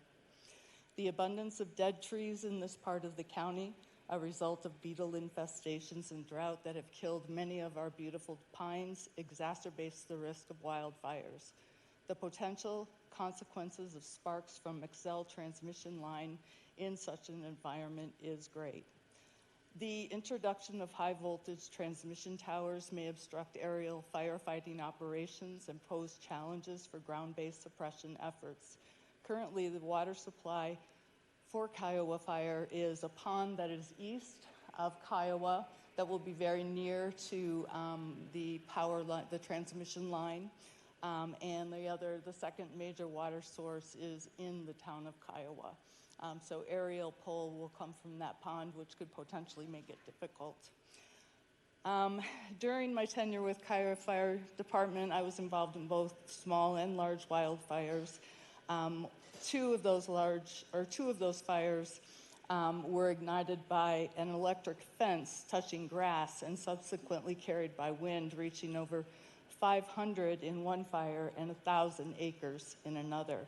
Both occurred in the Bijou Basin and required additional resources from other departments as well as numerous homeowners putting themselves at risk. Fire departments then and certainly today lack sufficient resources due to the growth of their districts and the dramatic decline in funding. Pardon me, Chair. Let's see, I just need to say that Kiowa Fire currently has 5 paid employees. They have 20 volunteers. They cover 324 square miles. They will cover all the way from the north to the south of the district. Very limited resources. They supply all their own training, and it will be very difficult with the resources that they have. And it appalls me that Excel does not have a very exclusive and very direct plan put into place for how they're going to address fire mitigation and education and funding to support this. Thank you. Thank you. Appreciate it. Gabrielle Weimers, sorry if I mispronounced your name.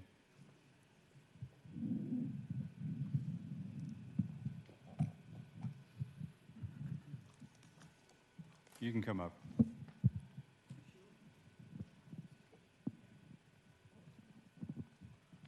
Good evening. My name is Gabrielle Wiemers. I'm living at 24905 State Highway 86. I'm right there where the south line is coming to 86 going west, right at the corner, up on the hill. So I have an environmental impact concern with all the transmission lines and towers. So I drew up a little thing, and I hope I can give you one. May I proceed to give you one, or somebody? You can leave it with the desk after you're through speaking. Okay, and it says Exhibit A shows the undisturbed view of a section on State Highway 86 between mileposts 38 and 37 going west. I noticed at all those pictures they showed, there are no cars on it. It's just some towers in a distance. But I wanted to show the impact when you drive down, how the towers are high up compared to cars they are approaching. So, and then the lower left is a 2-pole D-type tower location designed to 417-DE left, I guess, and 417-DE right. The exhibition B shows the anticipated transmission line design, and the exhibit C is the technical published information from Excel dated winter 2022, which is used as the basis for this transmission tower scaling in the picture. So you can see that. And I want you to put it on file, if it's possible. Are you through speaking, though? Pardon me? Are you through speaking, though? Yes. Okay, thank you. Thank you. you. Can share it with Wendy. Reginald Weimers. No, he's not talking? Okay. With that, it's 9 o'clock. I would like us to take about a 10-minute break. So if you don't mind, one rule of thumb, please note that your planning commissioners up here are kind of off limits to speak to during this time because the session is open. Please avoid talking to your planning commissioners. Thank you.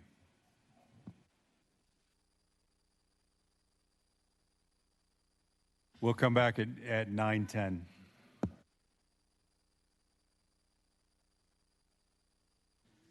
Uh, 3535 County Road 141, if you're here.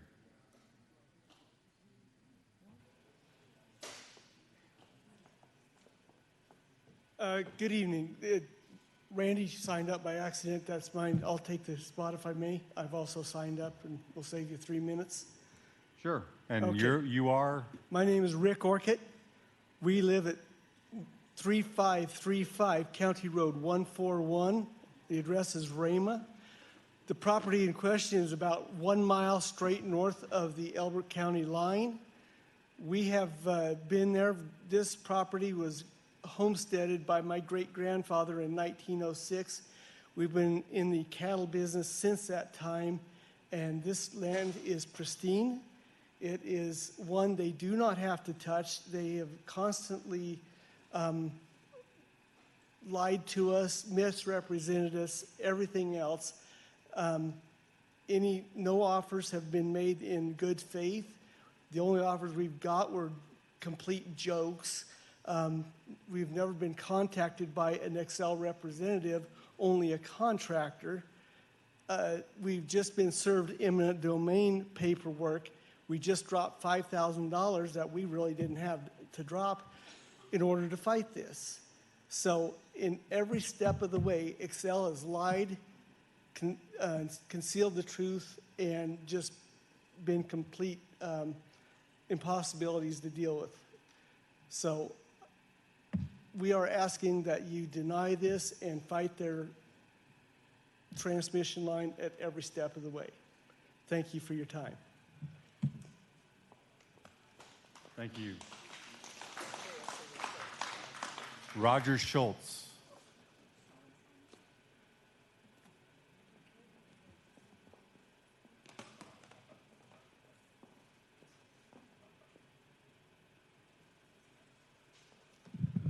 Good evening. My name is Roger Schultz at 26162 County Road 122 in Rama. I too would like to ask the county commissioners to continue to deny and oppose this change to Elbert County. I'm a proud member of our county. I'm a proud member of our country, and grateful that we have the opportunity to speak in public forum like this. Eminent domain, also known as condemnation, is the power of the government to take property for public use, even if the owner doesn't want to sell. This power is established in the Fifth Amendment of the U.S. Constitution, which requires that just compensation be paid to the property owner.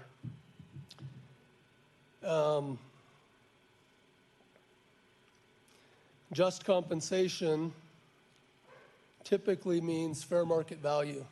My family and I, my wife and 6 kids, moved to Elbert County to enjoy the peaceful living that it offers, as well as the beautiful scenery. I'm a real estate broker by trade and own DreamWorks Real Estate, and I recently, 6 days ago on May 8th, received this email that I'd like to read.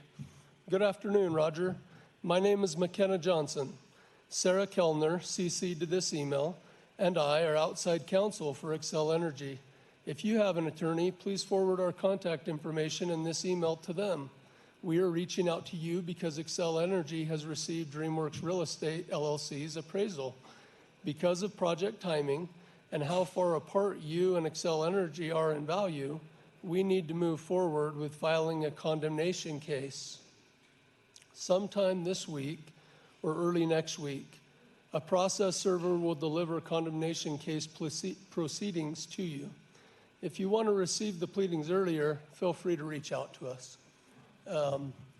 No effort, no contact, no communication of any kind has been made to me or my family regarding the appraisal that was performed for DreamWorks Real Estate, my company.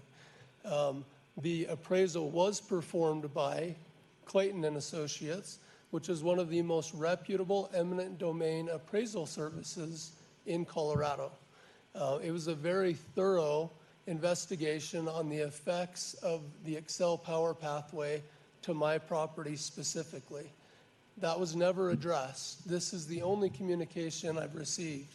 So rather than making an attempt at fair compensation as outlined by the Fifth Amendment of our Constitution, their next step is threatening me with condemnation proceedings, which isn't a right of a private corporation. It's the right of a government. Our fate, our future as property owners in Elbert County lies in your hands as our county commissioners, as our government. Please don't allow them to take our property for their profits. Thank you.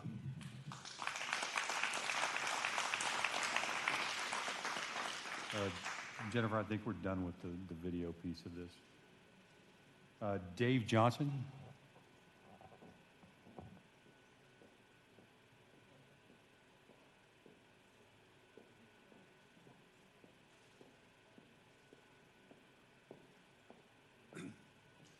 I'm Dave Johnson, and we have various business interests all the way from Agate clear through to Kiowa. And I remember... Dave, your address is what? 32481 Elbert Road. I remember 50 years ago coming up there and going to Fort Carson to serve this country, and seeing that sign has been there all this time, that when you come off of I-70 on 86, it's a scenic bypass to Colorado.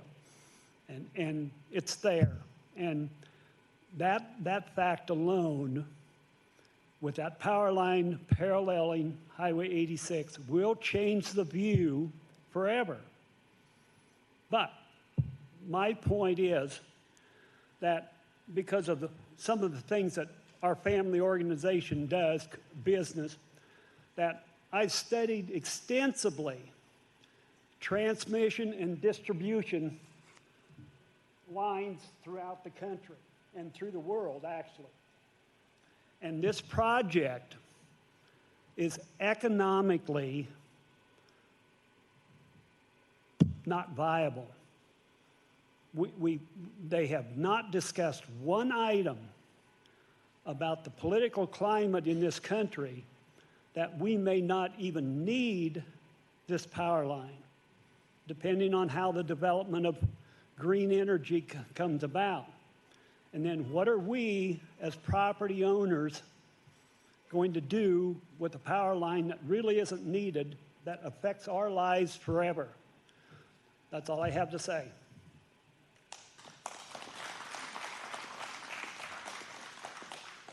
Thank you. James Williamson.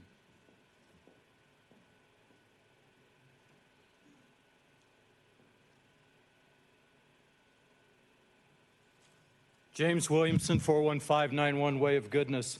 My previous comments regarding the fire concerns of the power line are on record. Many of those comments have been addressed and are reflected in your responses up there.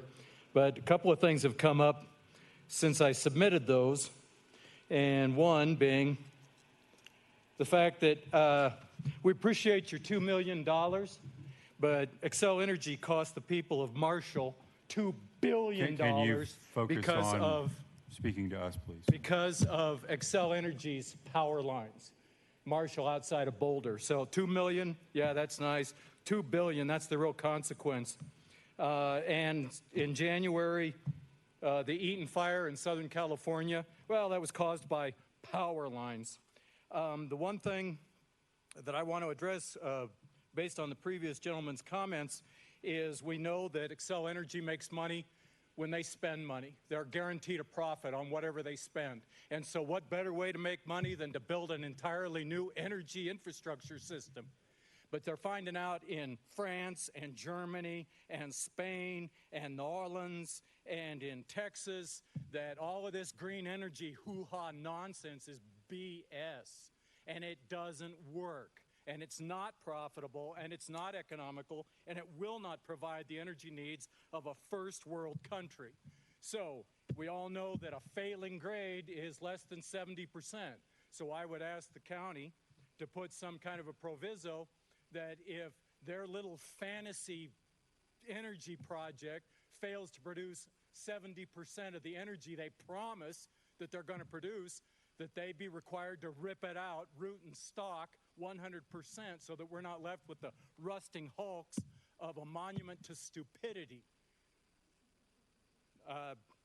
Because it will. It'll sit there and it'll rot, and it won't be providing anything, like about half the solar arrays that are put in across the state and actually across the nation.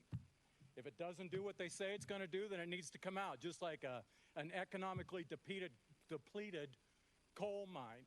Once it reaches its economic depletion, it has to be reclaimed. And I think that Xcel Energy ought to be on the hook to reclaim anything that they disturb back to its natural state if it doesn't perform like they promise it will. Thank you. Thank you. John Miranda.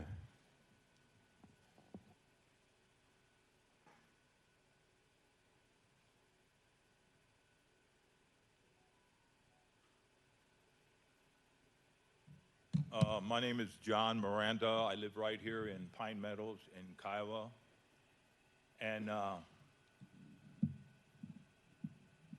listened to both your presentation on this particular project, and I also listened to all the people who came up to this podium and spoke their mind about how they feel about it.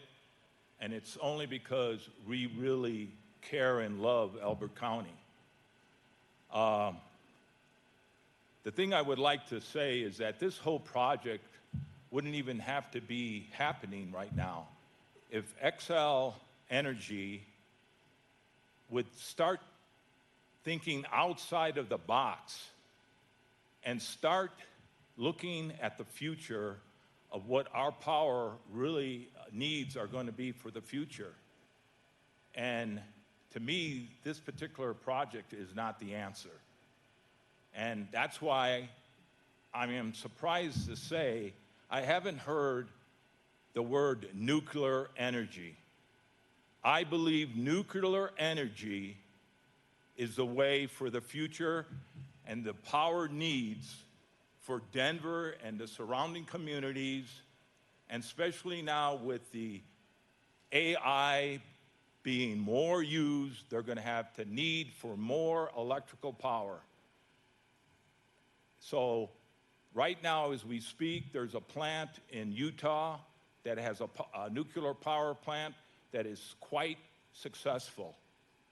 These Band-Aids that you're proposing to us with the transmission lines, to me, I find totally inefficient, because if you get this approved, you're just going to come back and ask for another line to come through because of the needs of the power consumption that is going to happen with the growth.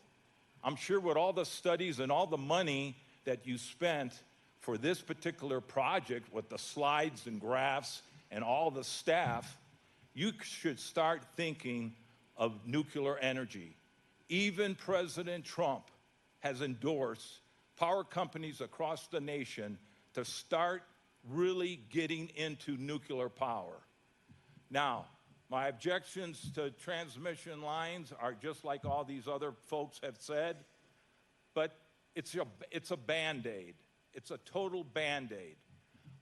Your green solar, you dig a 60-foot deep hole to put a 350-foot pole up. That's life expectancy is only 10 years. And how can you call it green when the material can't even be recycled and it has to be transported down to some big pit in Wyoming? Solar, to me, is strictly residential power. Pardon me, Chair. What's that mean? It just means that you need to find a place to wrap and Oh, well, I was just saying that the solar plant that they had in Bennett with the tornado coming in was completely wiped out, and it's useless.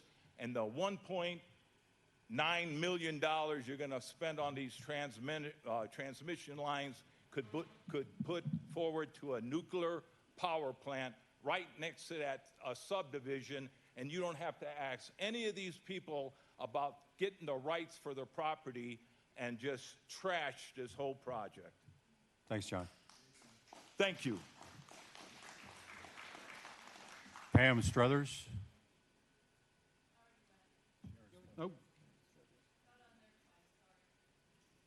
So you could have gotten lucky there. Sorry. Mark Kneid. I'm not sure how I pronounce that name, but correct me when you come up if you don't mind. My name is Mark Kneid. I live at 17274 State Highway 86.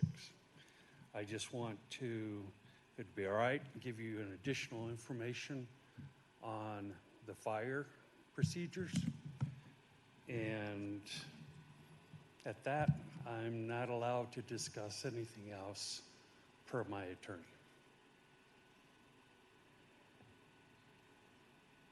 Thank you. Debbie Ulam. Yes, please.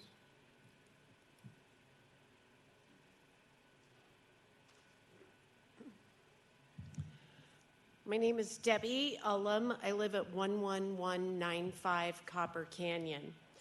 I took some notes during both the presentations, so I have a couple of questions that I think need to be addressed. When they did their rebuttal, they specifically stated that they did comments with Simplifier. What about Kiowa Fire and OEM? I'd like somebody to ask those questions. During their presentation, they said they have 99% when they flip the switch. Then they don't need this. Sorry, get out of Elbert County. I've spent 40 years over 40 in this county. I don't like to say my age, but we built 2 businesses in Elbert County, and I tell you what, we were never allowed to ignore the regulations or the referral comments when things were requested of us. We did it. I just finished a term of 10 years on the Kiowa Fire Board of Directors. Our staff is spread beyond thin. That purple area that you saw on that diagram is huge. I want to say Excel is trying to march through these countless volunteer districts. Our paid staff for Kiowa is 4, sometimes 6 if we're lucky. That's 2 on a shift at a time. That leaves 1 to drive the engine, 1 to drive the brush truck, and we pray to God nobody is on a medical call. That doesn't leave much. And we're saying they don't have to respond to Kiowa Fire's requests? This is not okay. And then, what if we have a Boulder fire or we have the Forest Ridge fire again? We're not equipped. We learned that when Forest Ridge fire happened. Please don't let this happen marching down Kiowa Bennett.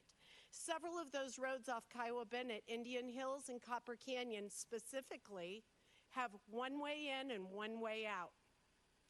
142, Serenity, they have one way in and one way out. That's seriously dangerous. Will we cut fences and go across pasture? 100%. But that doesn't make it any easier to get a fire truck there. I also want to tell you that as a realtor in this situation and a property owner, I review countless appraisals and property values. When I looked at this plan, it would range anywhere from 0 to 49% value change in someone's property. I abut this property. I didn't know that until the 4th community meeting I attended. Originally, it was almost a mile from my property. I still attended every meeting.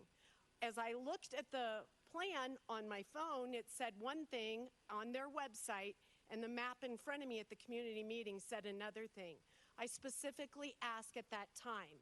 They said they were still negotiating with a property owner they didn't know. I just really want you guys 3 to know minutes. I'll wrap it up for you. The other thing that's very important that you guys need to know is there are other financial constraints that are put on these people when these turbines, whether it's turbines or high voltage lines. HUD has specific guidelines that require appraisers must note in the comments the effects and marketability on any title or site hazards and nuisances, fall hazards, and there are even many situations that we've run into out east when they have high voltage, or wind turbines on their property, that the land's not financeable. I don't think anybody in this room deserves to learn that later because we let them march through Elbert County. Please protect our property. Thank you. David Knapp.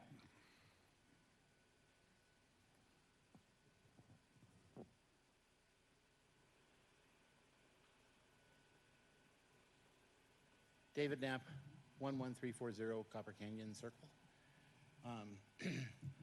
As a realtor, my concerns are the rural nature of the area and where it was originally planned. People knew that it could possibly happen with a planned urban development type of situation. So they knew that their values could be lower and they could purchase the properties at a lower value. But with them wanting to move it to other locations, it's going to affect many and many people that didn't think it was going to be close to their properties, where they paid higher prices for their property, but they're not going to get compensated or knew in advance that that was going to happen. One area of concern is rural area and rural feeling of the area. Anything you build, commercial or residential, they have a rule out here that you can't go more than 35 feet high. Well, there's a reason for that. You don't want to disturb the rural feeling of the area. Well, 100, 150 feet high towers definitely affects the rural feeling of the area. So that is a concern of mine.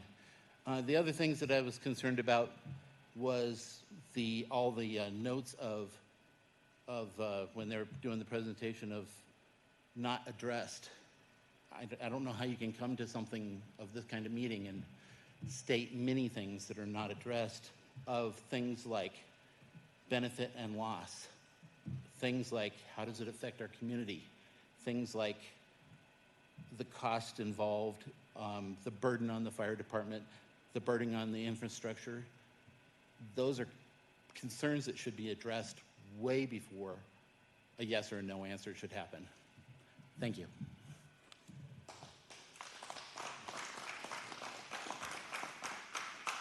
Okay, here's another name I'm going to torture. Anthony Jorgresso?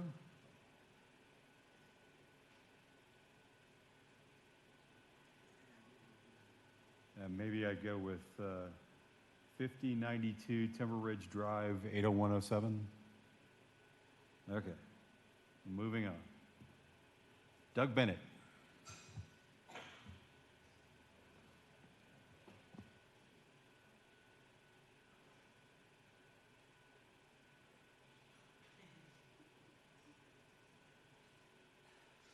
Good evening. I'm Doug Bennett, 35600 Private Road 73. My biggest concern is also fire. It's in a heavy wooded area. We've had a few years of drought. The pine trees out there are tinder dry. We're losing lots and lots of trees. I mean, that's not anybody's fault but Mother Nature, but you start putting power lines and stuff like that, it's just a recipe for disaster. I sure hope you guys take some common sense and deny this project. Thank you.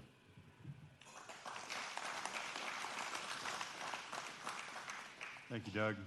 Shannon Rose.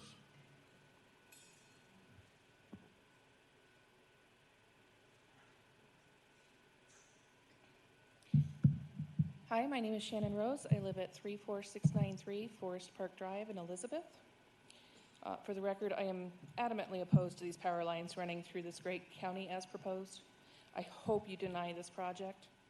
However, power is a necessary evil, a given in the modern life. Therefore, my concern is regarding the use of aerial lines versus buried cables. From all that I've read, the total cost of ownership is less in the long run, especially when factoring in potential liability should a fire erupt from the downlines. I oppose the short-sighted approach to minimize initial implementation costs at the sacrifice of safety and quality of life for those who live here, especially when there is a better option available. Why not offer a compromise that shows respect for the residents of Elbert County and our values? We cherish our rural landscapes, our grand vistas, our rolling hills, not to mention our deep concerns for fire safety and fire risk mitigation.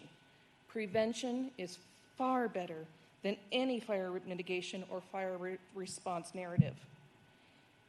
If you want to convince us to support something that serves us no direct benefit but creates distinct risk and impact to our way of life, the least you can do is require them to bury the lines to alleviate some of the risks, the strains, and the blight this project is bringing to our great county. Please, bury the lines. Thank you.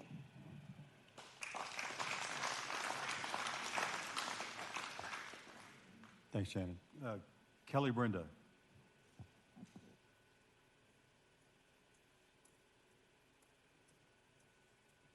My name is Brenda Kelly. I live at 26501 Flower Circle, Simla, Colorado. Excel's been arrogant from the very beginning. Today they bragged about all their many, many meetings, and I've been to a lot of them. And they said they were there to hear us. But what I realized after going to a few was they weren't there to hear us, or their definition of hear us just meant they were listening, not that they were going to address our concerns and come up with solutions to them, because they'd already made up their mind. They knew what they wanted to do. At one of them, I was told that I had many options. I said, what are those? Basically, it was I could move. Another one, I asked about going east in a current corridor. No, they couldn't do that. That cost too much. Same answer about burying lines. No, it costs too much. So it's all about the dollar for them. It's all about what, they're not out for our interests at all. They're out for their own interests. As Carrie said, Excel is just here to check a box.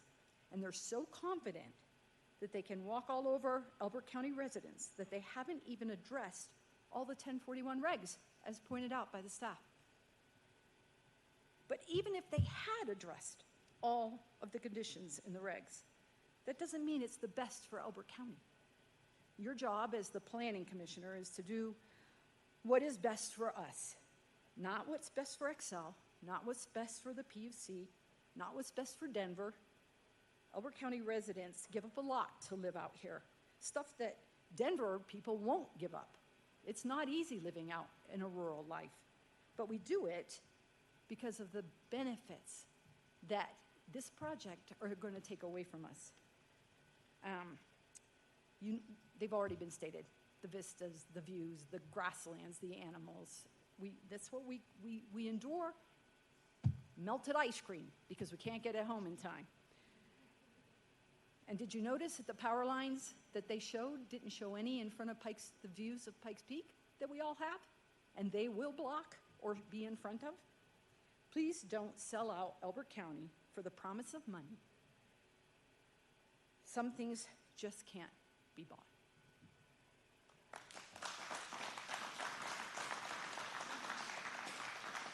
Thank you. Susie Dodge.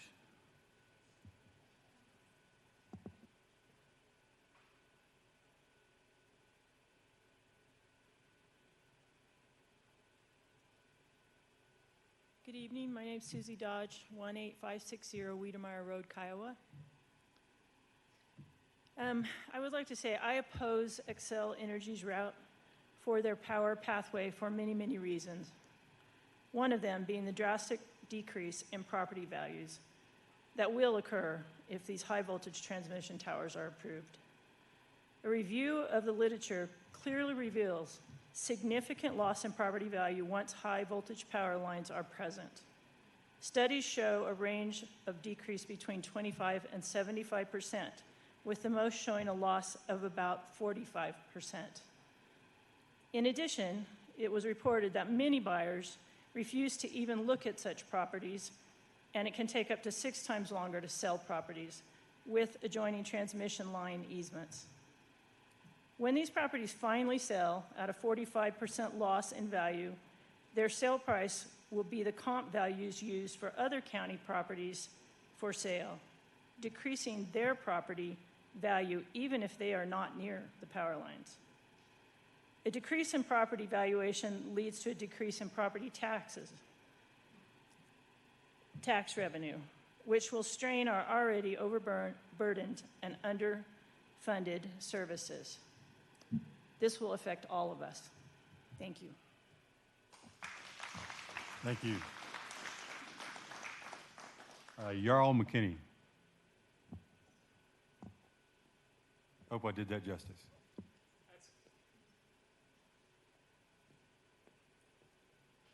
My name is Gerald McKinney, 16501 Highway 86. And I want to thank you for this forum to be able to speak, first of all, and to be able to see the presentation.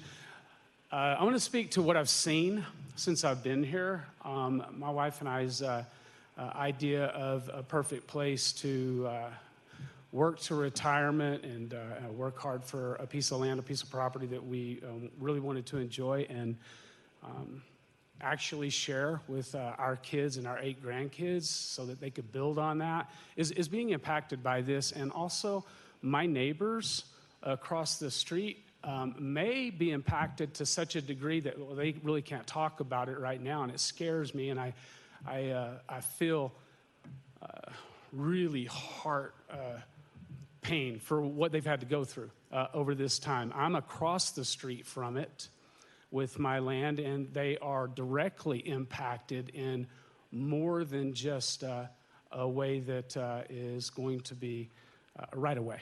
So with that being said, speaking to what I've seen, we used to go to a little restaurant in Elizabeth and then drive home and go over Wiedemeyer and drop down the hill and be so proud of what we get to see, and we still are. And when we do that, when we were doing that, when we first bought the place in 2011, there weren't many red lights out there. And then we would be surprised.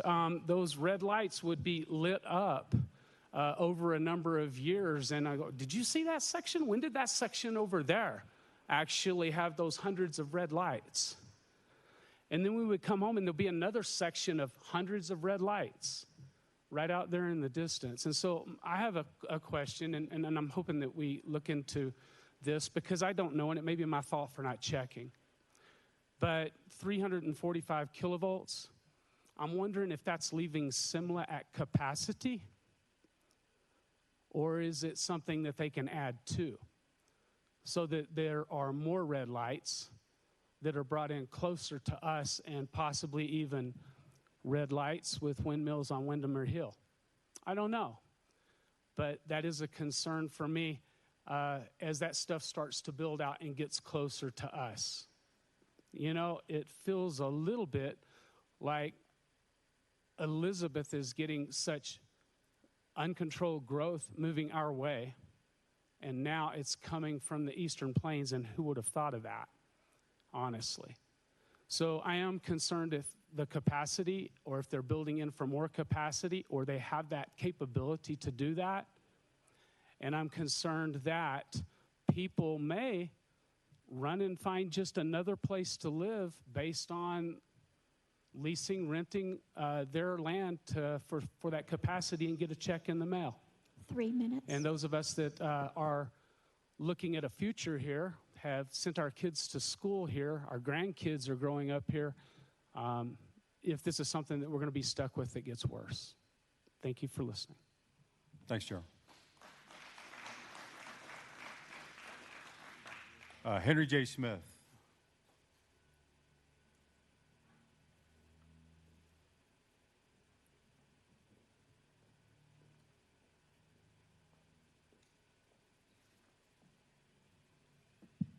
Hi, my name's Henry Smith.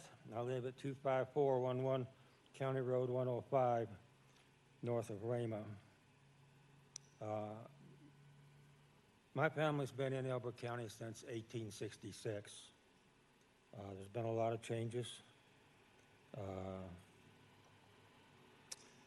I want to thank you guys for the work that you do, and I don't envy you for the decisions that you have to make right now. On one of their slides, they showed the frequency of fires per section. I have to question the accuracy of that slide. It showed none on my land, and I've had over 8+ fires over the years, which makes me wonder then how many other slides we could not totally trust. And then they want to proceed with so many regulations not yet addressed. The third thing I want to talk about is the visibility of the towers.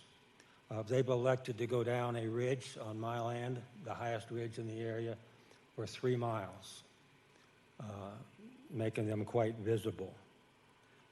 They were presented with another possible route that would make them much less visible, which I thought they were going to do. But then when they presented the final route to you guys, it was the one that they wanted originally, which made me feel that regardless of what I said or what we did, they're going to do what they want to do. The other thing is I want to ask them to have them bury the lines. Mountain View just come through and buried all of their power lines on our ranch. So, thank you. Thank you, Henry. Trent Chapel.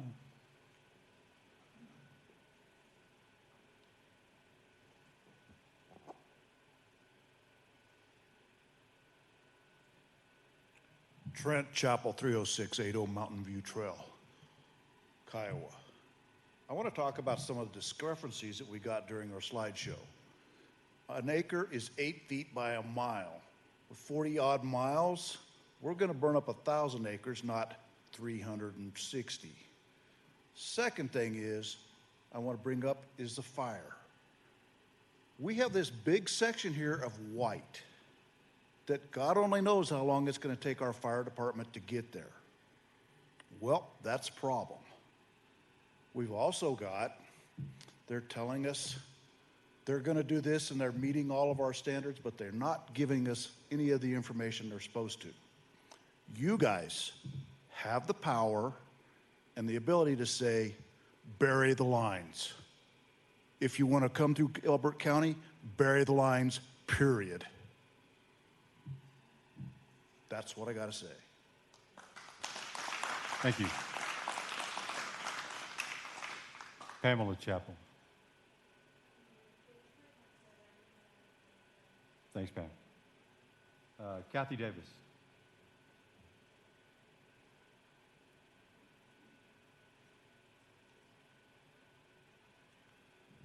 Kathy Davis, 2488 Palomino Trail, Elizabeth. Many of the concerns I had have already been addressed, but 2 of them were not. One is the thing of eminent domain that can talk about condemnation, as someone else has already spoken about. And when my research showed that they have to have a, or blight, either one, they have to show that there was a consultant's report on that. And I want to know if you've gotten that. Because if they don't have a consultant's report, you have to deny it.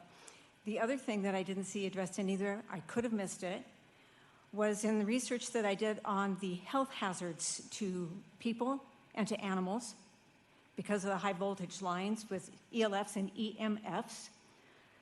And I had looked at several different things. One was published in 2019. That was the most recent and the largest one that I could see with the impact. These studies were done in February of 2014 and December of 2016. And they looked at the way these power lines were going through communities, and particularly near school areas, which these do. There was a significant, large impact on childbearing women. 53% were infertile as a result. And it was directly because of the EMFs and the ELFs. There was a higher risk, although not quite as significant, in childhood leukemia and brain tumors in these children. And they go right through these school districts, and I did not see that addressed at all. This was published in the International Journal of Environmental Medical, and that was January of 2019. Their conclusion was, if I could quote, current safety guidelines for EMF exposure seems to be not adequate for protecting people from the hazardous effects of the field, end quote. I've also heard rumors, couldn't find anything online, so I apologize, at the negative impact on animals, and we have a lot of cattle in this area. We also have our little dogs. And this is a huge ranching area, and I don't want to see that go away. I don't think the answer to beef is making it out of plants in some kind of manufacturing thing. Grass-fed cattle is still good. My family's background is ranching and farming on both sides of my parents' family. In fact, my family still owns a commercial dairy farm northeast of Denver around the Bennett area. And so when you start getting all these things, the impact, I take that a little personally. I do. I thank you, Planning Committee. Again, I don't envy you either. I will pray for you in this decision, and I do pray that you will deny this, because what I'm seeing and hearing from Xcel Energy is a lot of deception. Thank you. Thank you. I skipped one. Beverly Durant, are you still here?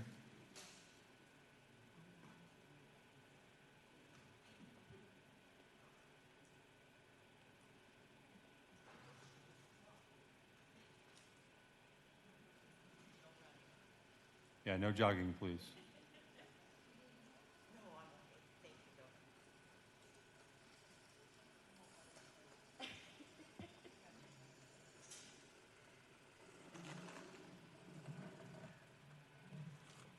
Sorry. My name is Beverly Durant. I live at 40968 Kiowa Bennett Road. First of all, I want to thank CDS for all the hard work that they did on this application. It's a lot to look at, and it's a lot for you all to look at. And I also think Xcel has not satisfied the requirements for the SUR or the 1041. They had other routes that they could do. Every community meeting, they just told us, nope, this is what we're going to do. We don't care what you say. We don't care what you think. This is what we're going to do. So they chose the route that affected the most people in Elbert County. I'm not going to go through all the different things that everybody else has done. Fire is a huge concern here. And I want you all to look at that fire rate of speed graphic. Any fire from this is going to wipe out Elbert County. Also, it's going to destroy the beauty of our county. It's going to destroy why most of us live here. It's going to put an undue burden on our infrastructure, roads, and services. There's going to be traffic congestion and a burden on our existing systems. Air, odor, water, noise, light pollution. They didn't even want to address any of those. It is detrimental to the health and safety of our county, not only residents today, but in the future. I am also the president of the Kiowa School Board. We are very concerned about this. Traffic is going to really impact our pickup and drop off of our kids and the kids that go across 86 to come to school every day. Somebody's going to get hurt. As well as the fire danger. Where are we supposed to take our kids if a fire goes through here? And the health and safety not only of our students, but also of our staff. Xcel is taking away property rights. I, too, at these community meetings have heard them say, we don't care. We're going to do what we have to do to come through Elbert County. That's not right. They shouldn't be able to do that. This does not benefit Elbert County at all. It's only going to benefit people in other areas of the state. I urge you to follow the CDS recommendation and deny both of these applications. Thank you.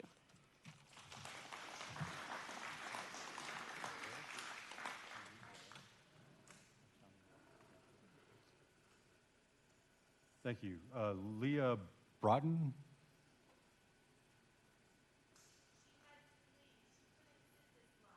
Okay, no worries. Thank you. John, on, looks like 18087 County Road 150. And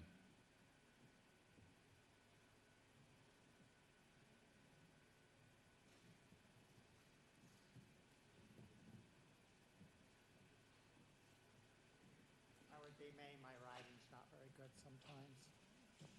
John Mott, 18087 County Road 150, Kiowa. So, I've been to a lot of these things, and I should probably have facts, and then instead I'm just going to go on emotion. So I still think that we're going to look back on this and say the greatest hoax of the 21st century, the biggest scam has been this green energy crap. The wind turbines and everything.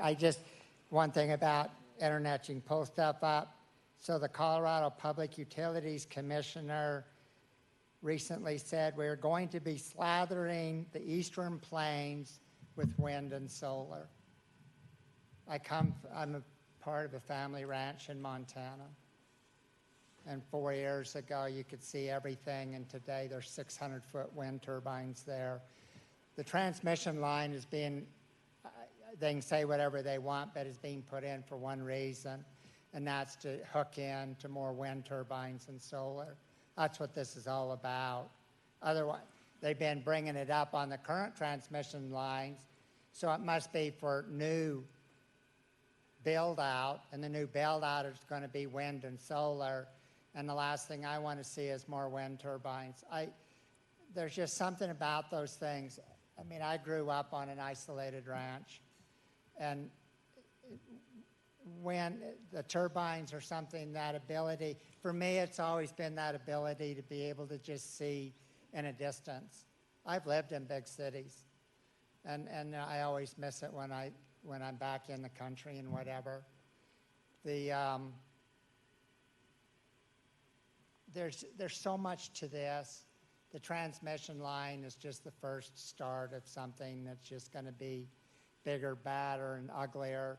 And the other thing I really dislike about a lot of this, especially it seems to be in Colorado, I've lived in a number of other states, is the absolute, the politics in Colorado. We are going to sacrifice rural areas for the Front Range. It's been evident in everything that's being played out, the politics in this state, and this is another example of that. We're going to use Elbert County and the rural way of life to make sure that the people in Denver and Boulder who vote us in office all the time will have our vote for the next election. Anyway, I know I didn't use 3 minutes. That is amazing for me. Thank you. Thanks, John. Thanks. Sue Willard. Oh. Thank you. Thank you for your honesty. Debbie Mortensen.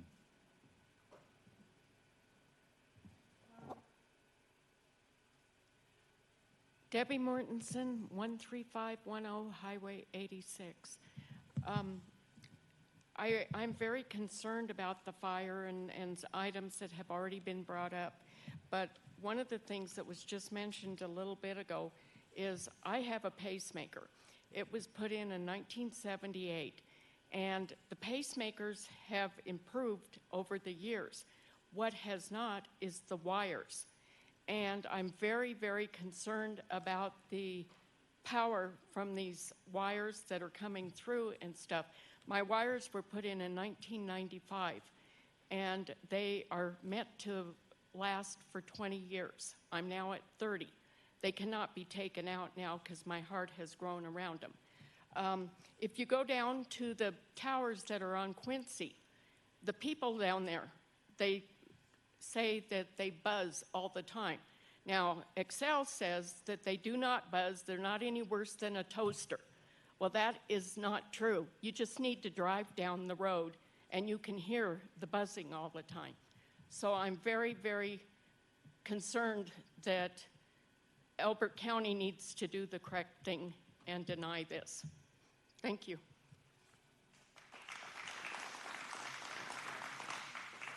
Thank you. Chris Hartnecke?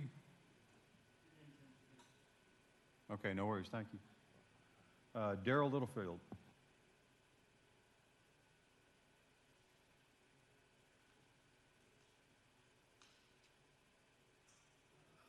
My name's Daryl Littlefield. I live at 27454 County Road 113 in Simla.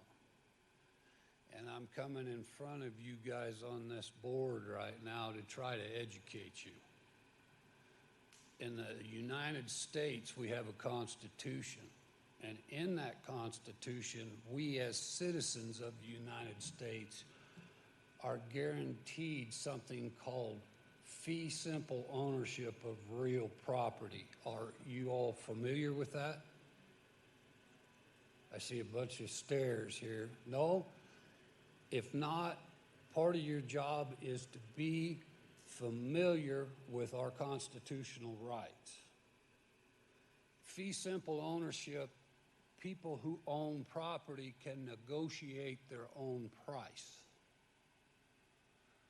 Plain and simple, we're guaranteed that right. You need to study that. If you don't stop these negotiations, you can be held personally liable for everybody's loss in this room on their real property. Now, Excel feels that they have the right to use eminent domain, or they have the right to condemn property. They do not. They will never, as long as I'm alive. Constitution also says that people that have that power have to be an elected official, an elected public servant. Are any of you on this board public servants? Have you sworn to uphold the Constitution in writing? If not, you are not public servants, and you are aiding and abetting these people. Again, comes back to your personal liability. I've been in front of the county before, and I've made these type of statements. Look it up, Littlefield versus Vanberger. The county gave away my rights to fee simple ownership of property, and I fought to the Colorado Supreme Court to keep them. And I'll do it again. You're letting these people come after my nest egg to provide for my wife and I's care when we get old. And they're taking big dents out of it. I am potentially losing pasture leases because the properties have gone up for sale for people protecting their financial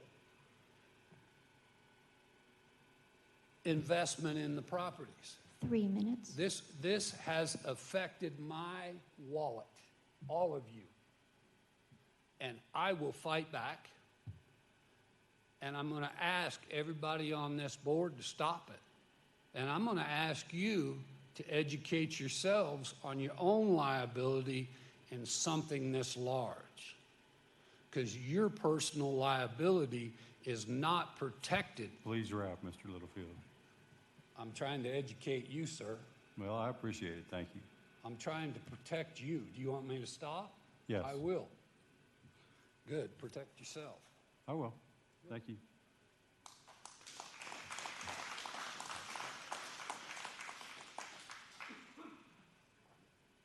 I apologize. Molly at 18952 Wiedemeyer Road. I'm not trying the last name. I almost didn't put my last name. Molly Stuklik, 18952 Wiedemeyer Road. Pretty much everybody has touched the points that I wanted to touch, but I just wanted to thank everybody for coming and attending.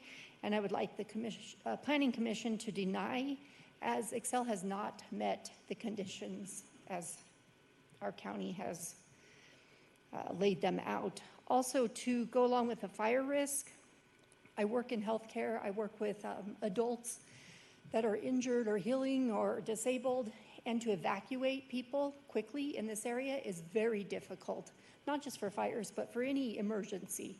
But we already have fire dangers with our current environment, and if we add power lines of this magnitude on top of that, that just increases the likelihood of hazards and dangers. So that was just one other thing I wanted to point out, was evacuation routes and getting livestock, people, elderly out and about. Also, denying this would help slow down or not open the gate to other forms of energy production that could also have a negative environmental impact. Thank you. Thank you. Terry Nielsen, Baird.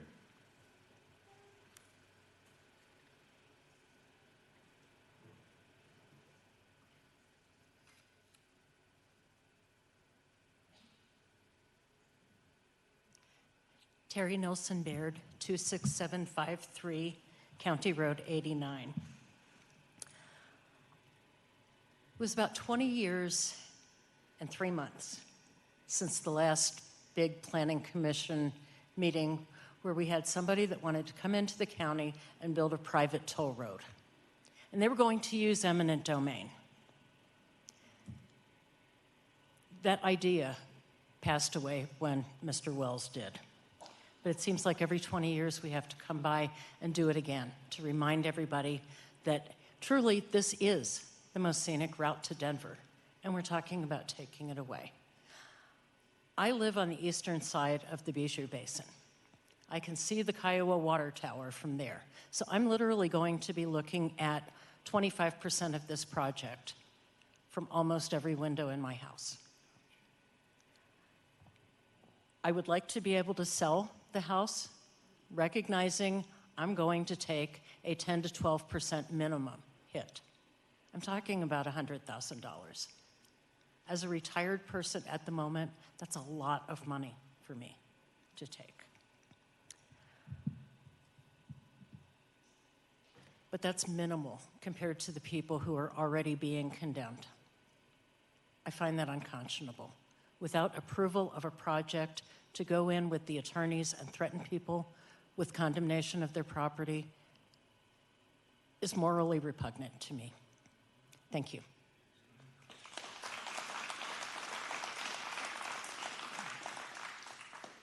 So we may have a couple names here that are repeats. I know Gabby Weimers we've talked to already, or Weimers. Rick Orcutt?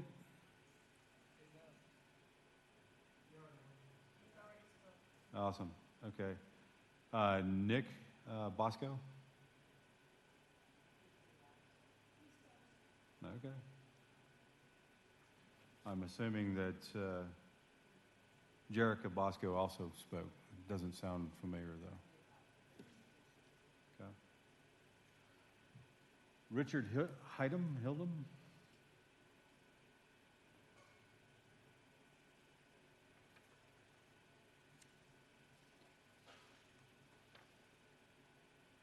Cynthia Thai?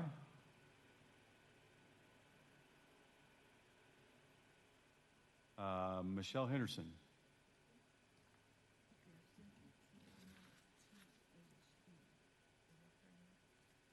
Looks like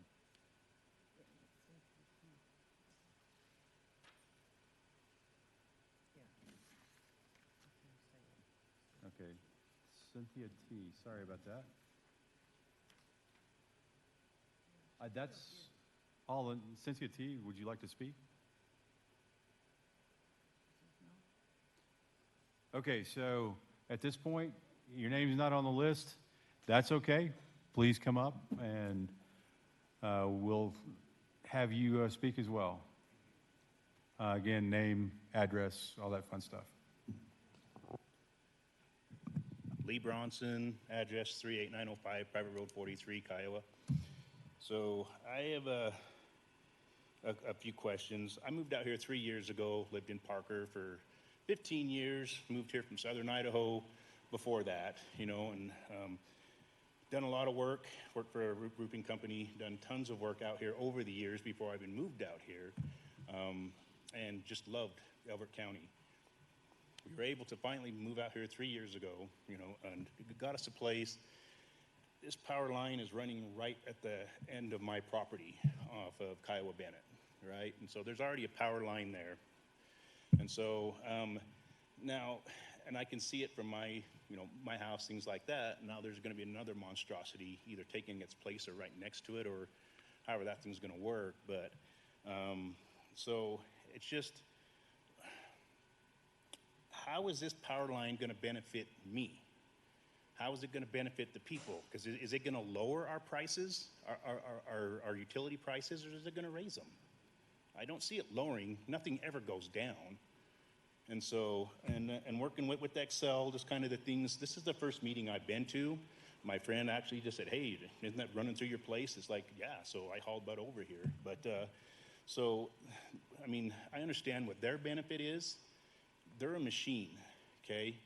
The machine's going to push a bulldozer. They're going to push and they're going to push to get what they want to benefit them.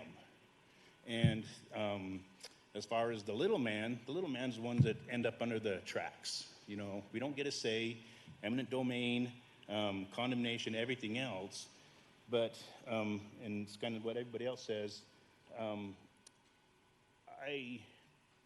elections, everything, I help elect you people, right? And you're elected to listen to your constituents, right? And I get everything. I do not envy you guys at all as well. And the decisions that you guys have to make on this is, you know, but please listen to your constituents. You know, we elected you guys to be there for us. And there's so much beauty out here that these power lines are going to destroy it. And that's the thing, you know. Also, I just want to say, you know, our governor doesn't give two craps about the little people out here, okay? If we get fed up, the reason I got my house is because the guy got fed up with Colorado and moved.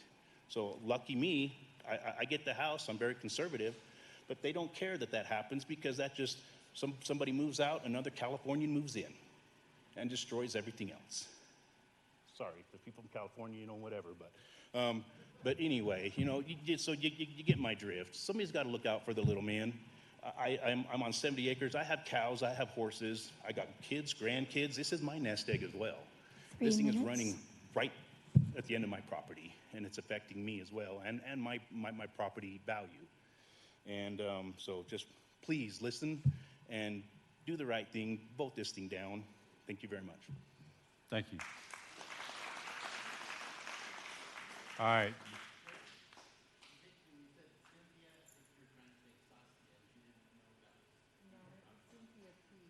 Yeah, Cynthia T. But if you'd like to speak, ma'am, you can please come up.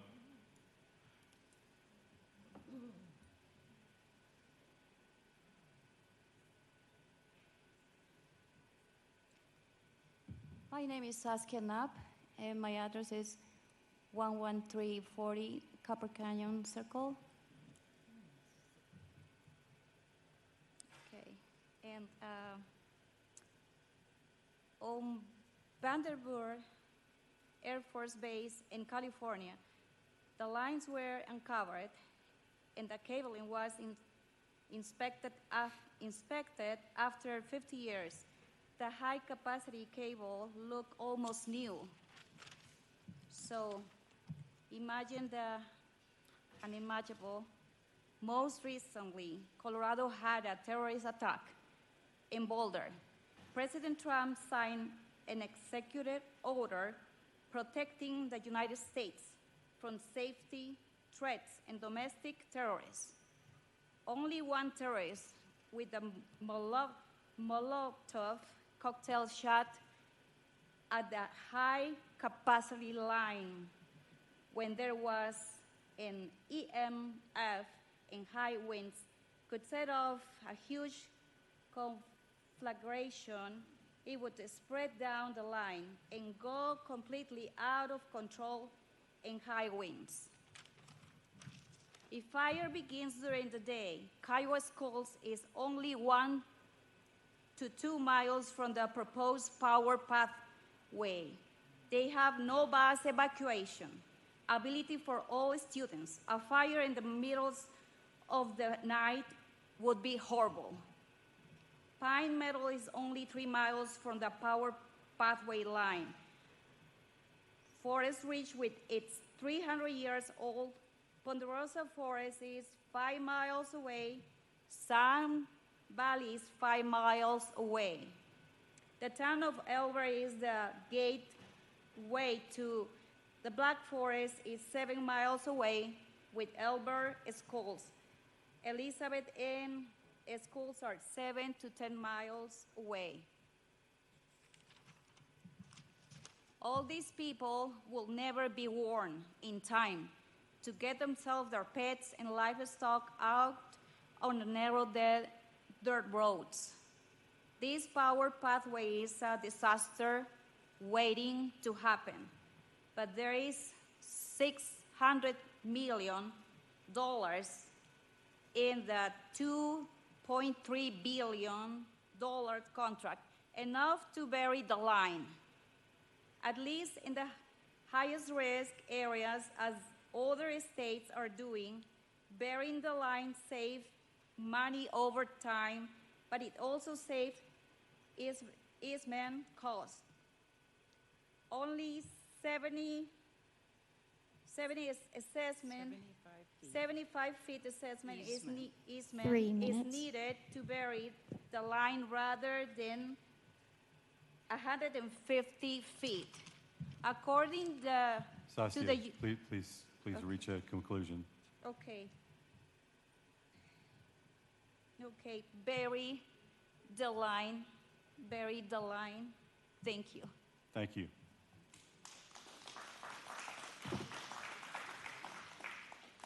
Anybody else like to speak?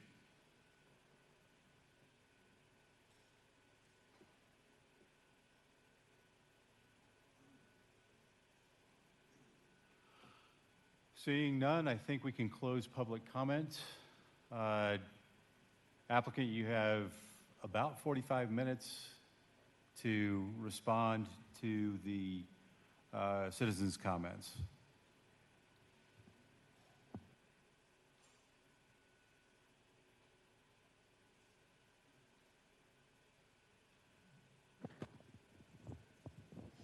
Sure, I think we'd be happy to do that. Would it be okay if we take a quick break so we can pull together some materials? Sure, let's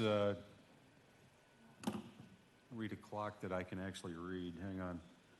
Let's come back here at 10:25. Thank you.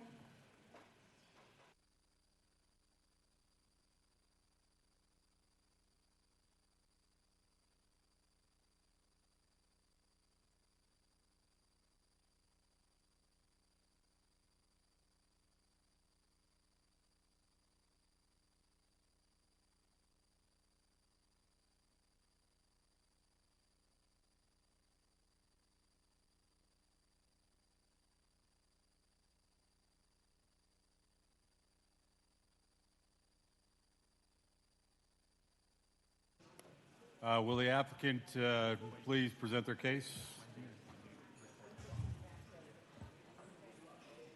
Yeah, just want to make sure, okay, the light Yeah, wasn't just hang on here, just a second so- while we get the recorder going. Thank Folks, you. go ahead and please take your seats. Taylor, do you know what order it's in? Run the slides when I'm talking. You just know what order it's in, I think, so. Applicant, if you're ready. Yeah, thank you. Appreciate the opportunity to address some of the questions and comments. Thanks everyone for your feedback on the project this evening. Before we move forward, we did want to clarify whether copies of the materials provided tonight that weren't previously made would be posted online or otherwise made available to everyone. The presentation that was playing in the background, for example, I don't think was in the staff packet, and some other materials. Will that all be made public record? Yes, I will. Okay, thank you. We have a number of topics that I've tried to group together based on our notes, but certainly happy to address anything that you feel we may have missed. I think first I wanted to touch on the questions about why we elected to move forward with the hearings, even though it was mentioned that there were items that were not addressed. So Elbert County Code allows for an applicant to make that request to move forward if the applicant would like to, if there are still outstanding items. I can't speak to why Elbert County perhaps put that in the code, but in this instance, as mentioned by staff, we did go through a number of rounds of review of applications, responding to comments, and we felt that we had sufficiently addressed all of the asks and should move forward to hearing.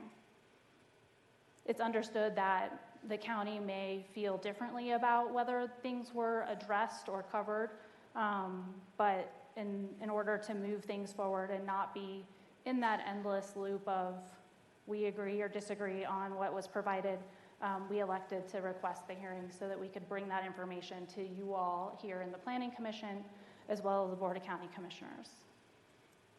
In addition, we were moving things forward in accordance with statutory timelines associated and set by the state of Colorado, in addition to Elbert County Code timelines. So we wanted to make sure that we were moving things forward in accordance with those statutory timelines so that the applications submitted to the county weren't under those statutes deemed approved. We wanted to bring those applications forward for public hearing. The second topic that I'll touch on a little bit more is the routing. There were some comments made that we had planned to go in one place and changed our route. Wanted to clarify that that information in terms of being further east or in a different location, those routes were never identified as our proposed or preferred route, and understand that there could be confusion there given the lengthy routing process that was undertaken for Segment 5 here in Elbert County specifically. We did, as mentioned in the applicant presentation, conducted a routing study that was unique in Elbert County because of the iterations of the study area, the inclusion of thousands of square miles of additional review area, the addition, removal, and modification of routes based on public comment.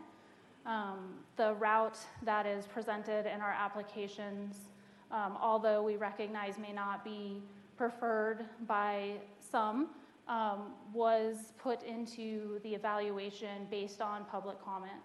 So we had public comment to place the route adjacent to existing infrastructure.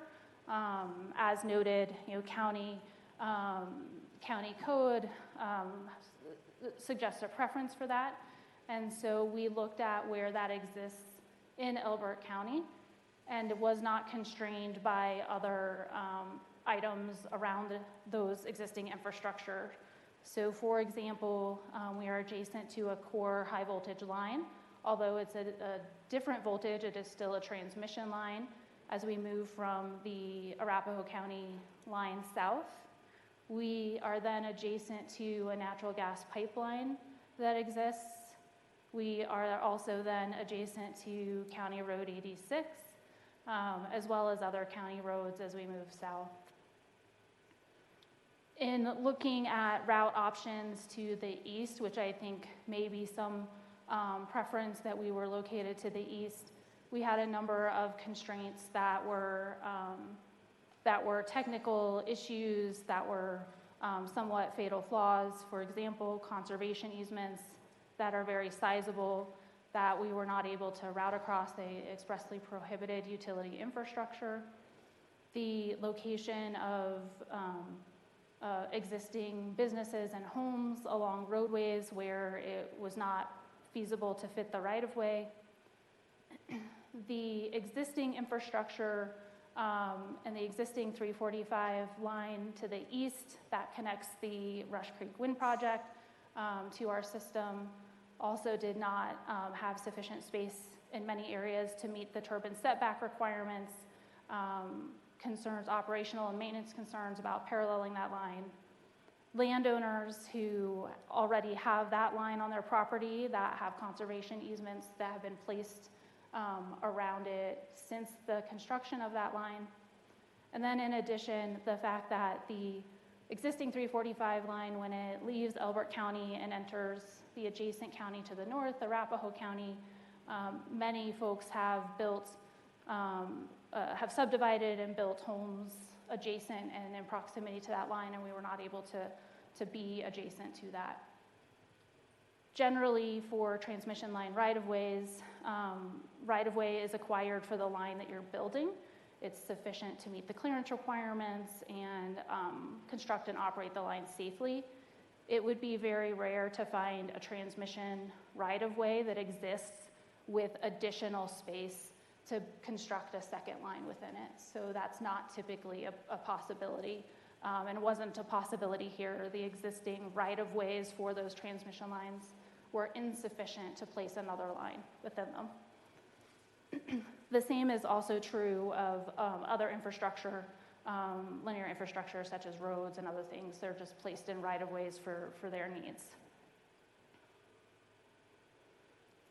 We would also note that as we think about routes further to the east, that while there, again, may be a preference to that, if you look at the maps that the county staff provided in the staff report related to, for example, fire station response time and wildfire spread, those things are actually a worse condition further to the east. So as noted by one commenter, the white areas on the fire response map are more prevalent to the east than adjacent to the route proposed.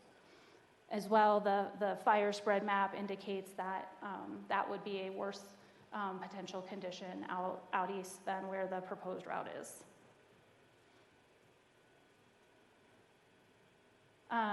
The map on the screen is one that I had up during the initial presentation, so just wanted to provide that again here as we're talking about things like those constraints that resulted in the route location being where it is in our applications, to elaborate those kind of concentric curvilinear rectangles, I guess, I don't know what to call them geometrically, are the training areas associated with the U.S. Air Force Academy that we mentioned were of concern, and we were not able to route effectively through or around those. In addition, the National Natural Landmark located to the north was a constraint that we could not route through, and to the north of that is where the existing 345 line is. That has many homes that we technically couldn't fit between.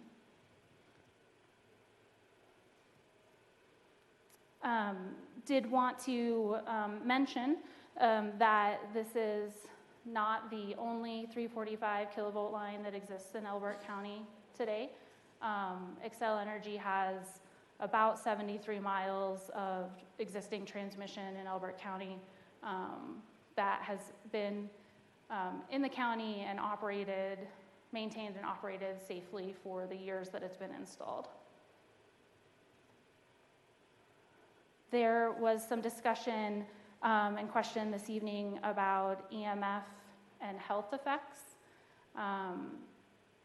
And so as we flip to that slide, it's a graphic that those who have visited our website or have attended public meetings may have seen before, that talks about magnetic fields and health and safety. There's a large amount of research out there. Certainly, Googling was mentioned a number of times this evening that suggests that there isn't a correlation between magnetic fields and health effects. That aside, the Public Utilities Commission here in Colorado sets reasonableness standards for magnetic fields. As part of our filing with the PUC, we're required to conduct a study and provide the results of both magnetic fields and noise in that study, and in the case of Pathway, the PUC considered the magnetic field levels that were resulting in that study reasonable. The graph or the graphic on the right-hand side here shows where that magnetic field level, as studied, would relate to other common household or business items. Any item that carries electricity would have magnetic fields, and so you see that in relation there on the graphic to a microwave in this case. And the graph on the right-hand side shows how the magnetic field levels are within the right-of-way. So in the center, you see the peak there, and then they are at background levels at the edge of the right-of-way. Noise was also mentioned, and similarly, the PUC sets permissible noise limits for our transmission lines, also substations, but we don't have a substation proposed in Elbert County. Same form of graphic in terms of what that limit or range is in this case that you can see, and where Pathway sits in there. And again, the PUC determined this reasonable.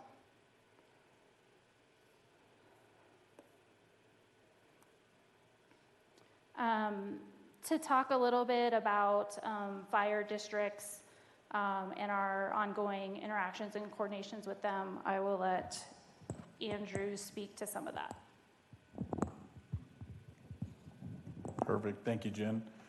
Just kind of wanted to touch on a few things in regards, because there was several comments in regards to the coordination and the collaboration and the adjacent agreements with the fire districts adjacent to the line. The first thing that I wanted just to address is one of the comments that we received is the lack of commentary or response about Tri-County Fire District. I did want to acknowledge that we've had numerous conversations with them, and we do have a signed agreement from Tri-County Fire District, and we're looking forward to continuing to collaborate with that district in particular. Additionally, when the slides were going through from the beginning from the staff, some of the higher fire danger risk areas were shown in an eastern pattern, and it's actually in Rattlesnake Fire District. We did not receive any comments from Rattlesnake's Fire District. Also, the map that was shown with those higher fire dangers was actually in Arapahoe County and does not come into here to Elbert County for the most part. Another adjacent thing that I just wanted to address is we've had a lot of ongoing collaboration with the Elbert County Emergency Manager. They have attended 2 different workshops that we've hosted in the Denver area. We look forward to continuing to collaborate with the Elbert County Emergency Management Office, and particularly we've had several meetings as recent of last week with both Kiowa and Big Sandy Fire Districts. We continue to work with those folks to secure an agreement and also to continue different opportunities for collaboration. We have an entire department here at Xcel Energy, not only through our emergency management team, but we also have public safety teams that do coordinated events to collaborate with these different fire districts and first responders to ensure that we have an adequate response plan. And we're happy to do that. I know that was one of the conversations that we had with the Kiowa Fire District here as of recent of last week.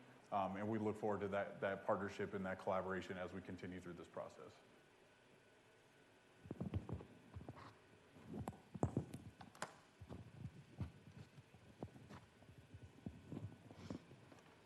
Thank you, Andrew. As mentioned, with the fire districts, the 2 that are crossed by the pathway line that have not signed their forms, we cannot compel them to do so. We cannot require them to do so.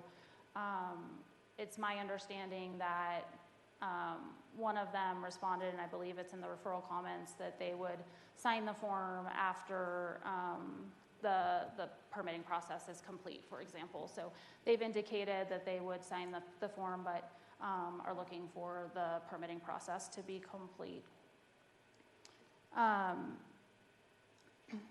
There has been mention this evening about concerns regarding the school and the route crossing the school districts.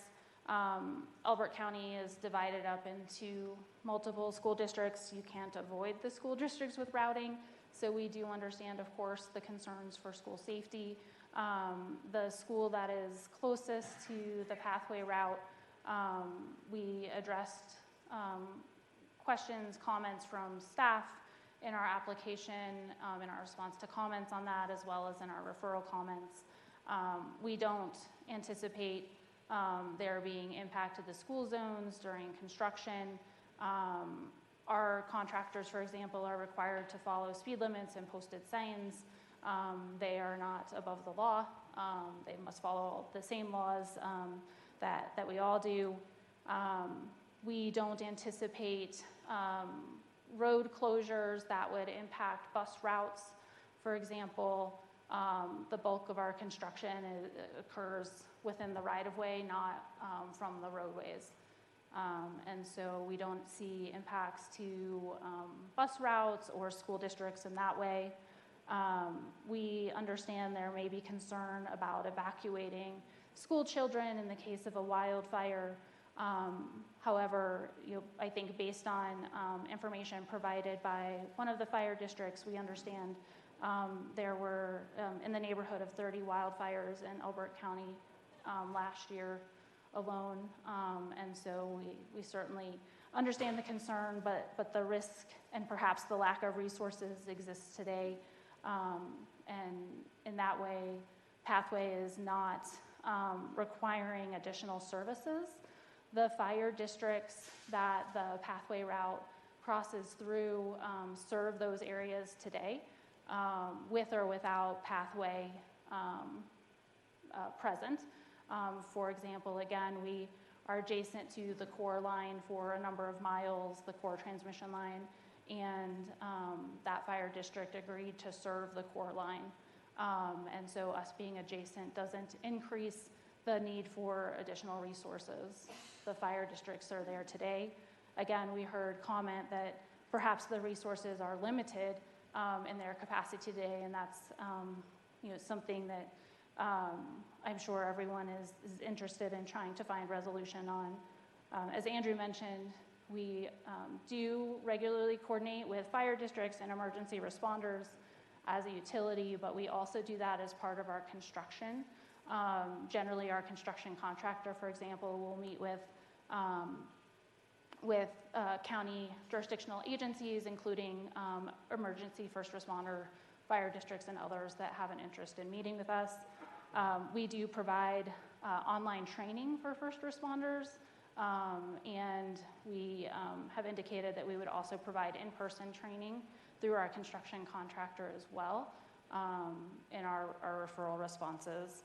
So we are very interested in continuing that collaboration and work on emergency response in general, and as well in working in and around high voltage transmission lines. Understanding again that perhaps the emergency responders in Elbert County may be familiar with that already, given the existence of a number of lines that cross the county today. Maybe the next topic to talk about would be wildfire. And I don't know if, Patrick, if you'd like to touch on our wildfire mitigation program and some of the comments about wildfire risk that we heard this evening. Sure. As far as some of the comments related to introducing of wildfire risk based on the new transmission line, we will build, maintain, and operate the line with safety in mind. We have planned inspections on a regular cadence on the line. During construction and during any maintenance activities, we do have mitigation plans and procedures in place to minimize any sort of wildfire risk. Relation to comments around AI cameras, N5 sensors, we are looking into AI cameras in the area of Elbert County. We are exploring that possibility. N5 sensors are not something that we're currently deploying within our wildfire mitigation plan, so those would be not something we're considering at this time. As far as weather sensor or weather stations, we have current meteorological tools that we would utilize and continue to utilize throughout the state for looking at wildfire type conditions and wildfire meteorological conditions. To address some of the comments around undergrounding, I know that was a topic that's come up a few times. There are some technical, I would say, challenges around putting transmission lines underground, especially for the distance and through the pathway area. Additionally, when we talk undergrounding by Western utilities, we say PGE or we say Southern California Edison, that undergrounding is typically or is really primarily on distribution lines, not transmission lines. So a lot when we look at that benchmarking, we look at that industry practice that is on distribution lines and not transmission lines.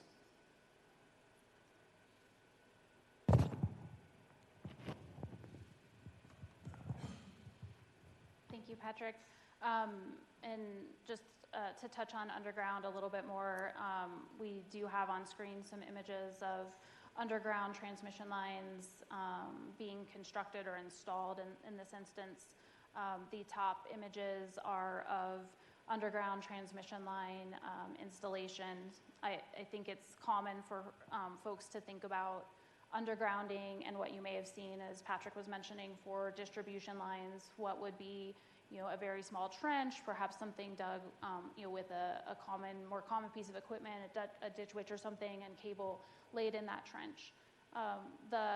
The construction for underground transmission lines is vastly different from that. It requires a number of conduits, which you can see in the upper left image there, that are arranged in a specific order in a very large trench, many feet deep and many feet wide. That trench is excavated, those conduits are placed within the trench, and then that is backfilled with a thermal backfill material, kind of like a concrete type material with some then additional topsoil and vegetation replaced on that. We cannot grow trees in that area. We can't grow large vegetation. We have to maintain access to that. In addition, we have to place underground vaults for construction access and pulling that. 345 kV transmission lines being placed underground have a large number of technical feasibility issues that if folks want to learn more about, we can certainly have Parker come up and speak to if you all have questions. But in addition, underground transmission lines require transition structures or stations, which are the bottom images that you see here. In this case, maybe a more typical 345 transition station is the bottom left image, which is required to take overhead transmission and place it underground. It doesn't simply just disappear. We have to make that transition with a series of equipment that you see at either end. In addition, there's information provided in our application in response to comments addressing the why not underground, in addition to the environmental impacts associated with placing the lines underground, the ongoing maintenance, the lifespan, the PUC in our CPCN, in response to our CPCN filing and in the written decision, addressed undergrounding as not being a prudent use of ratepayer dollars and not appropriate for the project. So our regulatory body indicated that placing the line underground would not be something that they would support. In those instances, when that is the case, even if it were technically determined to be technically feasible, the cost not being something that could be passed on to ratepayers would then have to be borne by the requesting body. And so the delta between the overhead installation and that underground installation would have to be borne by a jurisdiction requesting or requiring that underground. Sometimes we see a request from a developer to move a line around, and in those cases that's borne by a developer, for example. So the why not underground is something we wanted to clarify, that we have technical feasibility concerns about whether that could even be done for a large length of line, such as 40 miles or 48 miles in Elbert County. And then in addition, it would have increased environmental concerns and additional visual issues related to those transition stations.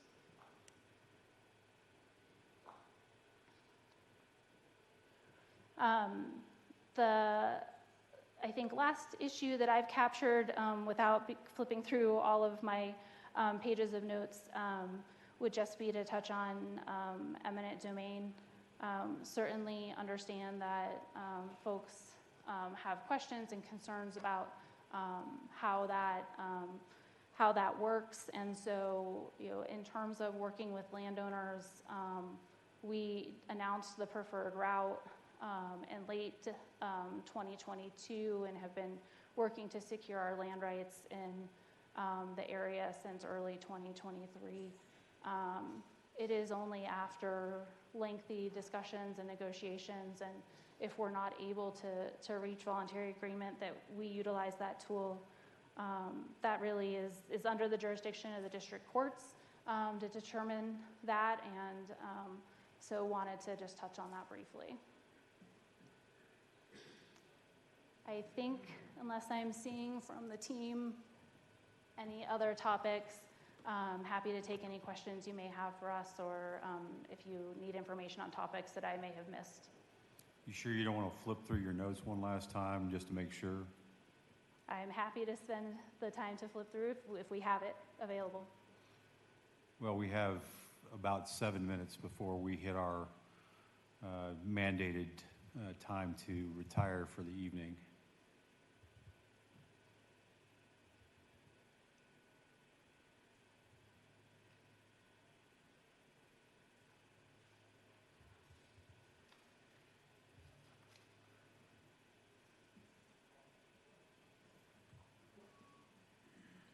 Parker?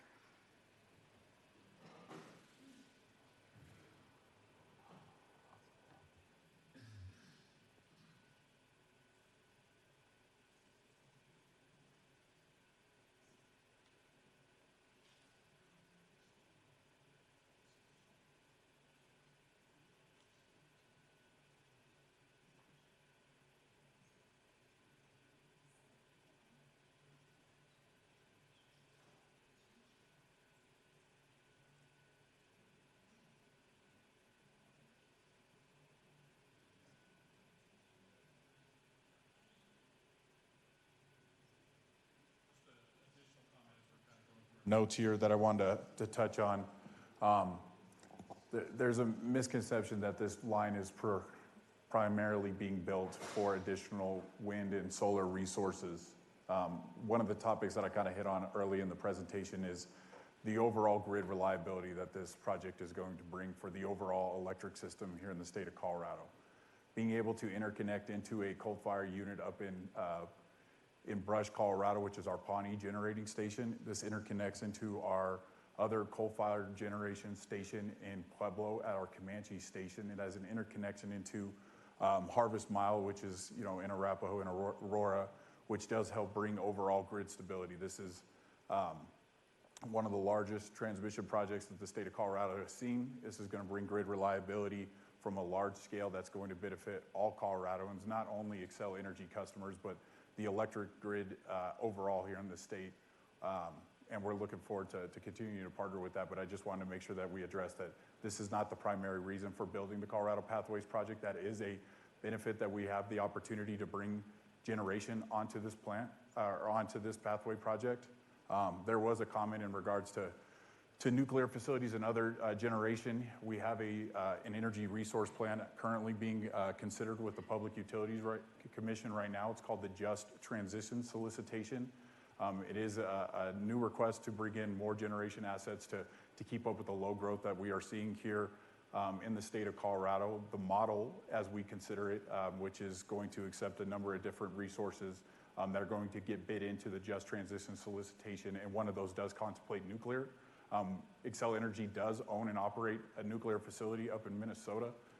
We previously had one here in the state of Colorado at Fort St. Vrain back in the mid-90s as well, which has now been transitioned to a natural gas unit. So the overall grid is going to be, the reliability and the overall state electric grid is going to be improved vastly from the Colorado Pathways project. So I wanted to make sure we address that as well.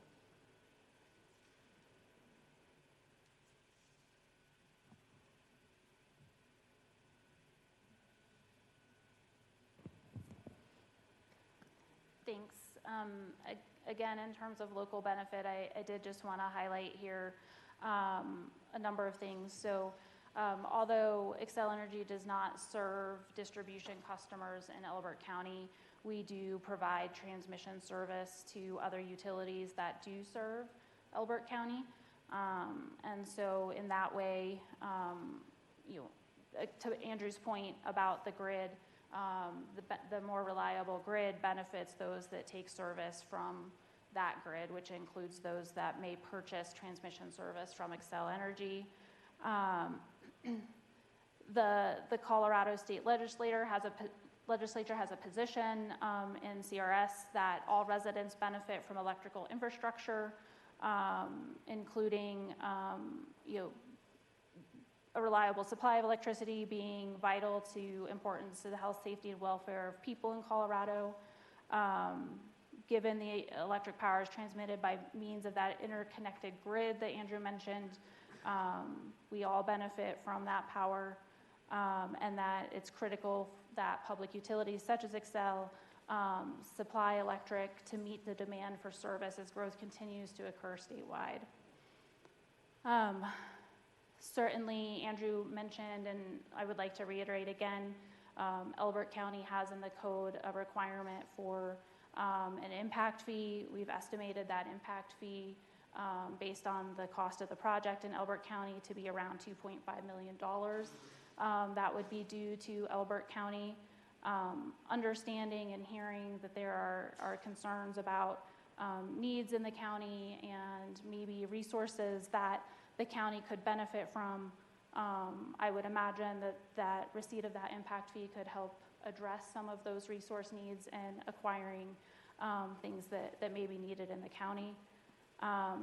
In addition, as it relates to the ongoing concerns about wildfire risk, I think the impact fee could be made available if the county elected to do so, to create a community wildfire plan.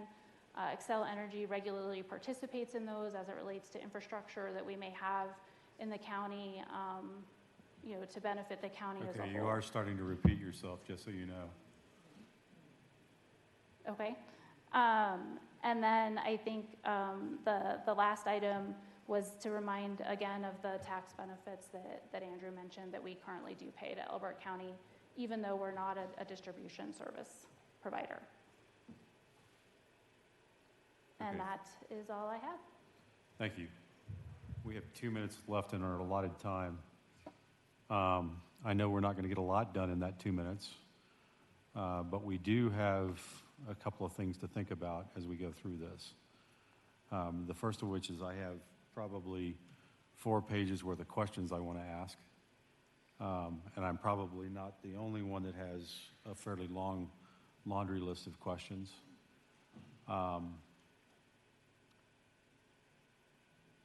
So the open question becomes, we can proceed down the path of asking all of our questions, doing our due diligence under the covers, or we can simply vote on the idea that staff has presented us with the motion to deny or suggestion to deny based on information that's lacking and an incomplete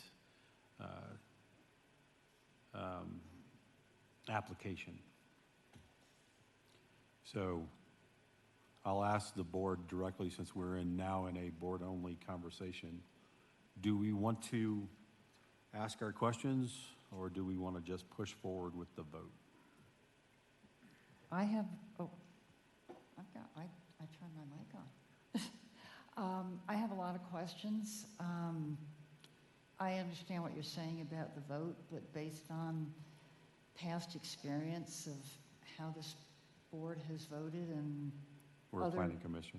boards have voted, I think if there's people on the board that have a lot more questions that may bolster how they plan to vote, when that goes as a recommendation to the BOCC, that would be my preference. Understood. Do we all feel that way? I would just add that I think part of our role is to provide analysis and to flush things out for the BOCC. And I think that the best way we can do that is by presenting our questions, getting answers, and allowing the BOCC to benefit from that knowledge. Kyle, Dan? Okay. I'm on the same page as the other two commissioners that just spoke. John, Van, Dee Dee?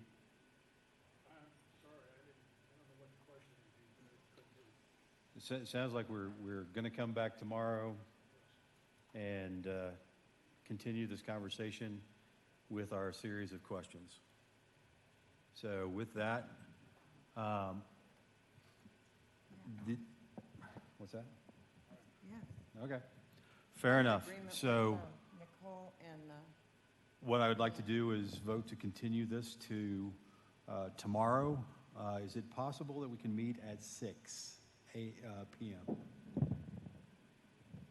Anybody cannot make 6 p.m.? I can't make it. Okay. But you can start and I'll be here at 7. Well, I'm sure you'll get your opportunity to ask questions. Yeah, I don't think that'd be a problem. Just be aware I'll be here till 7. Microphone. Yeah. But John says he won't be able to make it till 7, but go ahead and start without him. He'll ask his questions when he gets here at 7. Applicant, can you be here at 6 p.m.? Yes, we can. Fantastic. CDS? Planning? Yes, sir. Awesome. So I vote that, or entertain a motion to continue this till tomorrow at 6 p.m., June 4th. so moved. All in favor? Aye. Any opposed? Last motion. Can we retire for the evening? Would you? Make the motion to adjourn for the evening. All in favor? Aye. Let's go home.